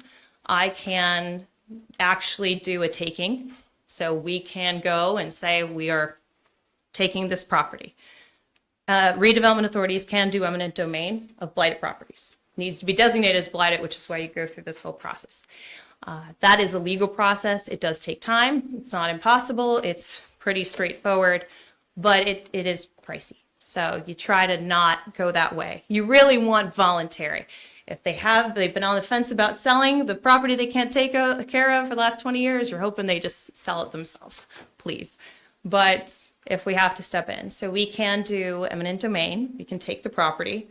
Another option, which we have been utilizing, is conservatorship. So I like to say it's just as you would a parent who is no longer able to make their financial decisions, you become the conservator. It's the same type of behavior. We go to the courts, we show up, we present to a judge. The judge says, yes, you know what? You are in charge of that property now. So the redevelopment authority takes over the property. And what we do is we remove the blight. It means we can demolish it. It means we might fix it up. It really depends. Our inspector generally goes and takes a look and kind of leads the, how much is it? What are we going to do? But the goal is to remove the blight. We lien the property. And then what we do is go to potentially sell the property to extinguish our liens to get back the money we've put in. It's not a moneymaker. We're not looking to make cash on this. If the borough has liened the property, your liens would be paid off. They usually go on first, ours come on second. There's tax liens. So the owner usually at the end of conservatorship gets a little bit, whatever's really left over. I stress when we step in, the idea is we work with you. So in some communities, they have some desires to have a little bit more owner occupied and sort of lean away from the transition from owner occupied to renter. So if that's your desire in a neighborhood and we're going after a property there, then we can have that conversation. We can deed restrict it. We could say that for the next 10 years, this is required to be owner occupied. We want this to be a first time home buyer. You know, that's where the conversation with the borough is. The goal of a redevelopment authority, particularly the counties, is not to just flip a property. That's we're a government entity. We have no interest in that. We're here to remediate the blight and then put what you want in your community. We can do this for anything. The blight process works whether it's commercial, residential, or a vacant lot. So we actually have one municipality submitting a vacant lot because it's a nuisance and people keep dumping on it. And nobody cares and nobody wants to claim it. So there are ways that we can handle this and we go through it. I always tell people going through the blight process, keep going. Even if it's going up for tax sale, we had one that ended up, you know what? The borough went all the way through, the property went through tax sale. The guy immediately called because he saw the number when he got to the door of buying something unseen at tax sale, and lo and behold, sees that there's this blight notice, called. First thing I said was, okay, here's the zoning officer's name, get in touch with her. And she walked him through. The blight process didn't affect, his ability to necessarily acquire because we haven't taken action, but it did say at the end of the day, you are now responsible. You have been notified. It's here. So we would love to partner with the borough. I know Lane has submitted a property, and we'll continue to partner with you as you go along this journey of looking at your neighborhoods, looking at your community, and investing your time, and particularly your comp plan and where you want to go. Please feel free to utilize us, utilize the staff. We keep improving this process and trying to get it moving and shaking a little bit more efficiently. And again, it really is your lead. You decide which properties to submit, working through your borough manager. You decide what time frame you want to give individuals, case by case. We really rely and push people to try and communicate with you. They have to communicate. So that essentially is one of the main goals of the redevelopment authority. That blight process is becoming pretty popular here in the county and how we're attacking blighted properties. Cumberland's a challenging place, and I'll say that, particularly because we don't have enough housing. We don't have enough space. We're running out of it. That's the truth. So you have to look and be creative about what you have. And the truth is every piece of property now is valuable. And so if you have individuals who have abandoned their property, then we have to figure out a way to sort of work on those and improve them. We do have a demolition fund that Rebecca had mentioned that is being utilized throughout the county. That is open to anybody. We use that for blight removal, but it can be used by private owners, so individuals who pick up blighted properties. You do not have to demolish the whole thing. It could be bits and pieces. It could be just a residential owner who is picking up a property, needs to do some demo. So we can use all these different tools. There's ways to do it and ways to work with the county to do that. We have a lot of other programs. CDBG was mentioned a few times, and there's a couple of other federal programs that run through us. But I think that's the big one to sort of share with you, and the big tool that at least with the Redevelopment Authority you can use and start to, as you go along and start thinking through in your community where you want to target, where you want to focus your energies, just know there are tools there.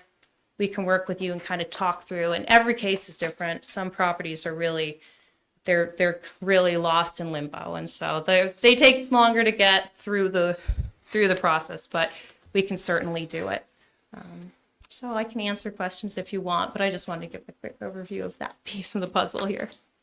No, I'm very appreciative of this because I know sitting on HARB, we talk a lot about blighted properties and using this program. And I know the particular property you're looking at is not in the historic district, but we're excited that you're taking the opportunity to take that and get that all cleaned up and fixed. That's the goal. I know when we talk about these properties in HARB, it's really looking at preserving the charm of Mechanicsburg, providing housing, making sure that there's tools and resources for everyone. And that program's a great program. So thank you. Thank you. All right. Well, thank you, everybody. Appreciate it. Thank you. Thanks for being here. And that's the end of my stuff. Property Parks and Recreation, Councilwoman Martin. Nothing from the rec board.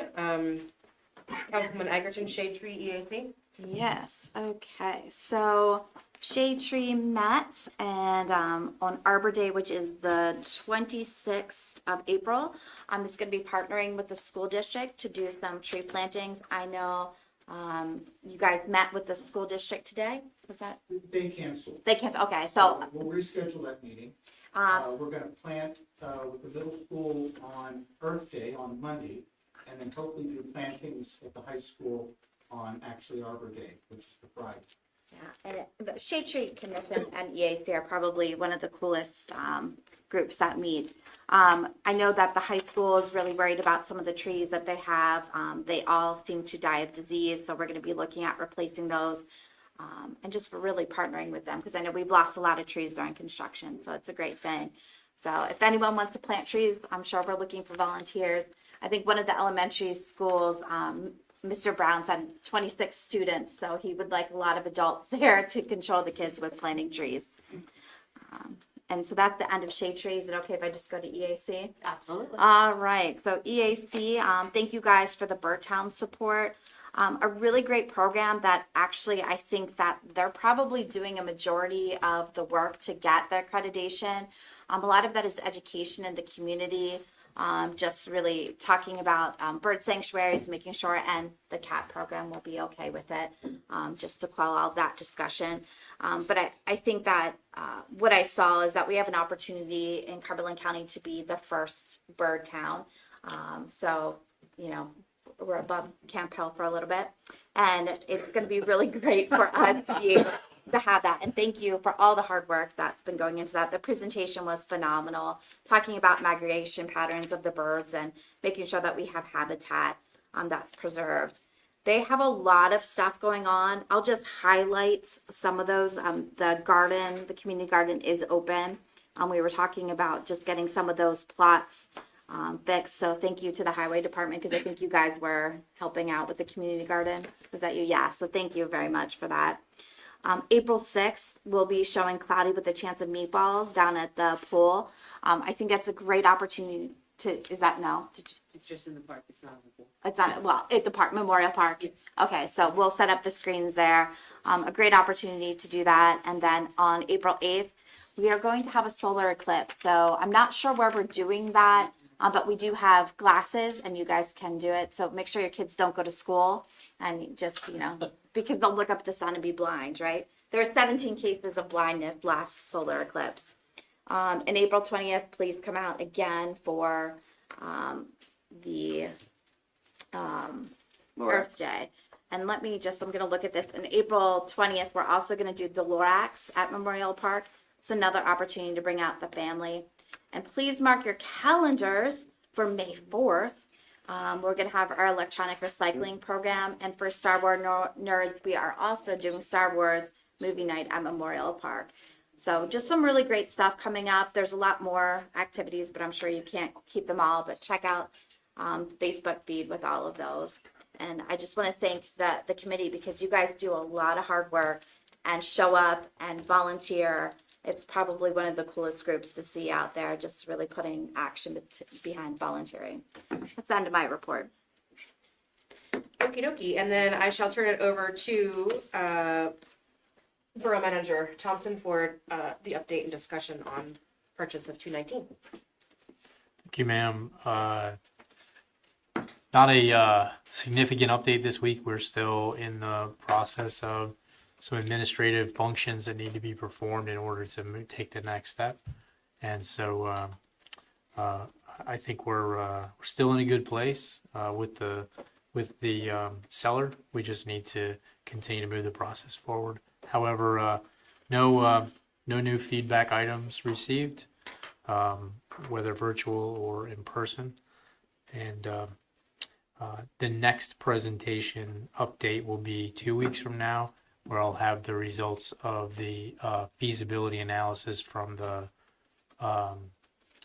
architect on some potential floor plan layouts. Any questions from anyone? That's all I have. Thank you. Personnel Committee, Councilman O'Neill. We have nothing tonight. Thank you. Citizens comment. Anybody here for citizens comment? Mr. Ward.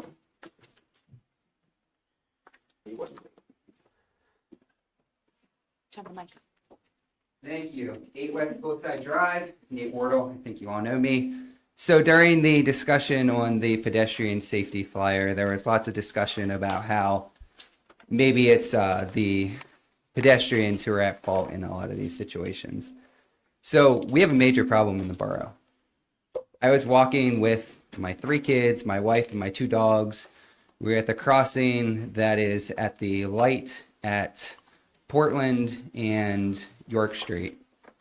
Waited for the sign to tell us to cross, started walking, and the individual in Portland starts pulling out because they have a green light. In many municipalities, when somebody has a walk sign, the person who is driving has a red light, and we've got to change our signals here in the borough to reflect that because it is extremely dangerous. And the same thing happens out here at Main and Market or at Main and Walnut, where you have a walk sign and somebody has a green light and they don't realize that you have a walk sign because they're busy looking at the traffic light to know when they can go. And so we've got to time our pedestrian crossings and our red lights. I know it's going to make traffic worse, but we can't give people a walk sign while somebody also has a green light because, or else those people need to be doing a much better job of paying attention because they're not right now. And so I'm standing there looking at the guy coming on Portland Street, like, what are you doing? I'm clearly walking here. 5 seconds before that, I said to my kids, stay back. I'm going first. And if I hadn't, one of them probably would have got run over. We have to change this in the borough. If we're going to want this to be an active transportation town, we can't let people walk while somebody has a green light because it's not working. Thank you. Thank you, Mr. Ward. Very good point. Yes. Keith Thomas, 423 South Frederick. I'll just add on to what you just said, and I think we need even more than the green light and the walk light not doing the same thing. I think some of these intersections really do need some flashing lights to tell these drivers that it's time to stop. People need to cross. And those intersections, I'm aware of those intersections as well, and they are dangerous. But I initially wanted to come up just to thank all of you for approving the resolution for Bird Town, Pennsylvania. We are already doing many of the things, many of the goals that this organization requires. And it's just, more so we just need to get into the schools and do more education about birds. But I want to appeal to everybody in the room that if any of you know anybody here in town that is an active birder, who loves birds, who's concerned about birds, the next thing we have to do is form a committee, a subcommittee, a EAC, and we need a couple people, 4 or 5 people, to start forming this committee and start working on it. So if you know anybody, thanks. Let me know, let Luke know. One third comment, and that is about the railroad crossings. We just were talking about the improvements of our parks over at Finkenbinder Park, and we want to put a barrier up so people can't go down Arch Street right to the park. That's just an example, I think, of, again, creating the other side of the tracks effect here in Mechanicsburg. I know that personally, when I am driving somewhere and I come across the railroad crossing that has been blocked, it's like it's a negative feeling, and I don't think we need any of that in this town. The emergency folks know that seconds count. If somebody is in cardiac arrest, if a fire has started, if there's a serious collision, they need to get there. And we all know how jammed up our main intersections are now. And these guys know how to get around it. And what they don't need is more barriers to getting around it when seconds count. So I think of it 2 ways, safety and also just the aesthetics of our town and how we want to pull this town together. We want the folks on the north side to get easier to get to the downtown, to participate in things, not make it harder to get across. It's already, for 150 years, the railroad has been a bit of a barrier. Let's not make it worse. Thank you. Thank you. Thank you. Anyone else for citizen? Mr. Trace?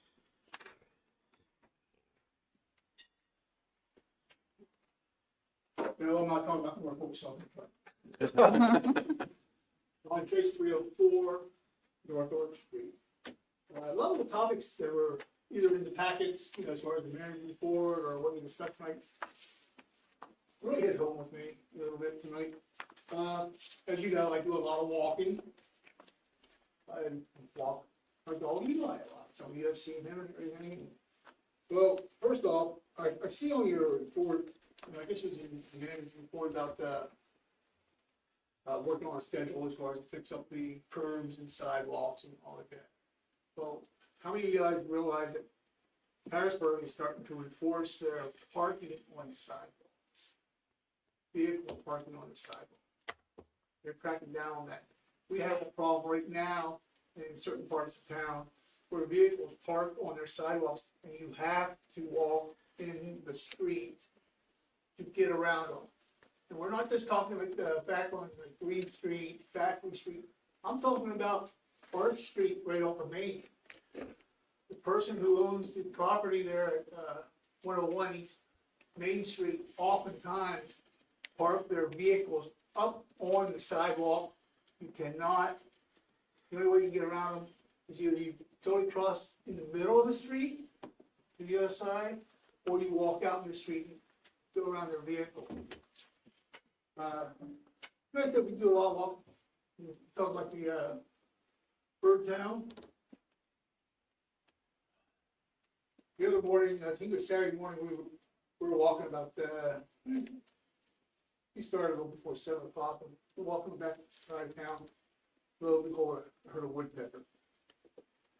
Like, man, I wish I could see that. Just that rhythmic, the tapping and all like that, it's something else. And again, with the walking, please fill some of these potholes up in the alleys. I know the garbage trucks are wreaking havoc on them. They're making it so much easier walking, even in the alleys. I know you're not going to repave the whole alley, but at least fill in. Some of the potholes are more than 6 inches deep, and they're big, but 2 or 3 foot in diameter. It's more than 6 inches deep. Doesn't do good for a vehicle suspension, let alone someone trying to walk. So, that's all. Thank you, Mr. Trace.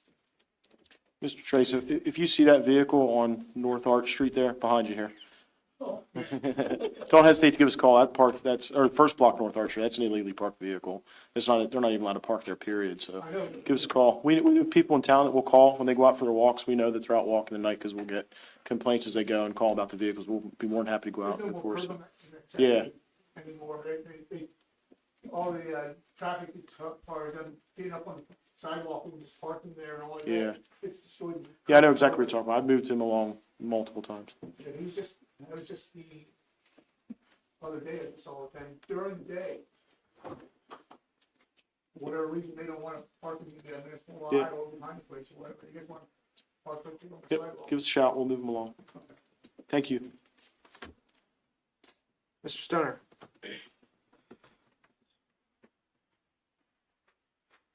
Mark Stern, 480 North Borough Street. My concern is, a month and a half ago, I came before you with questions.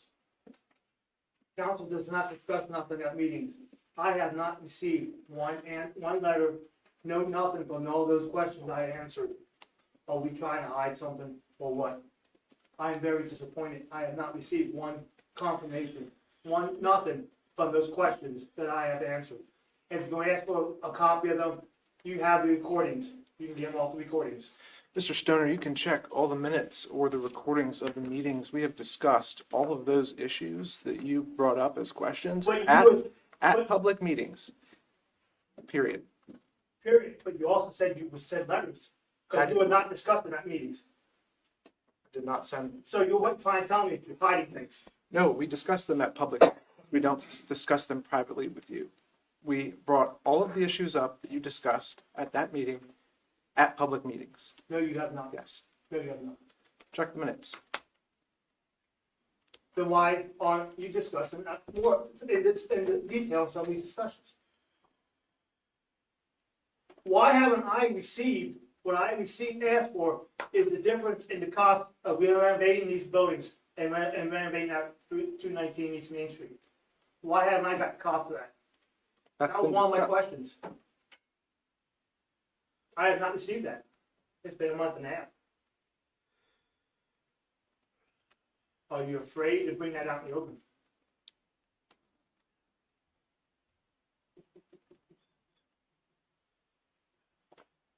Thank you, Mr. Stoner. Kind of rude, aren't we, tonight?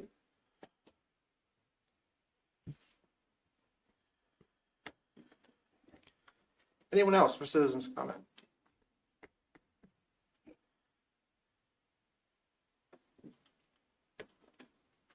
Other business?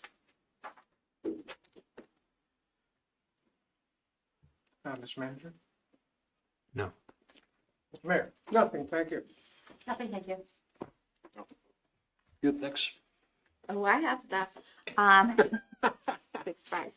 Sadler's getting ready for their gala. As you guys hear me talk about this, they are offering reduced and free healthcare to folks. They have a dental clinic, an eye clinic there. So their gala is coming up on the 28th of this month. Love to see some of you there, again, supporting them because they do provide a lot of service to our community members. Again, April 28th from 4:30 to 7:30, it'll be Ashcombe Manors. Look at the website, buy your tickets. And then I just wanted to give a compliment. I was frequenting downtown business who said that our codes officer was informative and helpful. And she was in a different community prior to moving here and was very impressed with the professionalism from the office. So thank you. And please pass it on to Matt. Happy first day of spring. Pretty cool. In case, I know it's not technically a borough business. However, Dairy Queen on Simpson, which is basically like the borough, is giving away free ice cream until 10 p.m. Ooh, let's end it. No, just saying. I would have stopped at that. Another hour? I think we could probably do it, honestly. I only have one thing, and my apologies for not bringing this up in the committee meeting, but I wanted to thank those who participated in the preparation of the staff assessment of the Norfolk Southern Crossing closure proposal.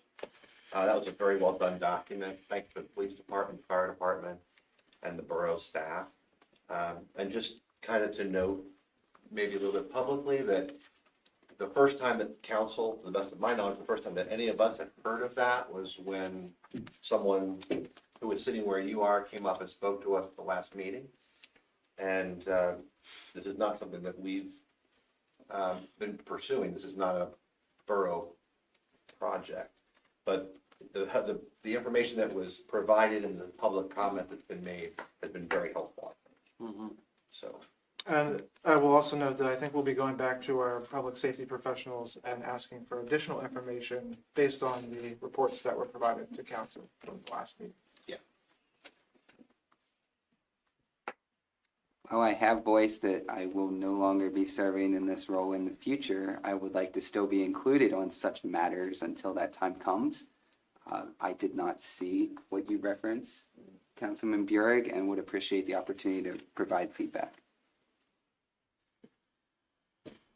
I have nothing further. Nothing. Thank you. We are adjourning to a matter of potential litigation with no action.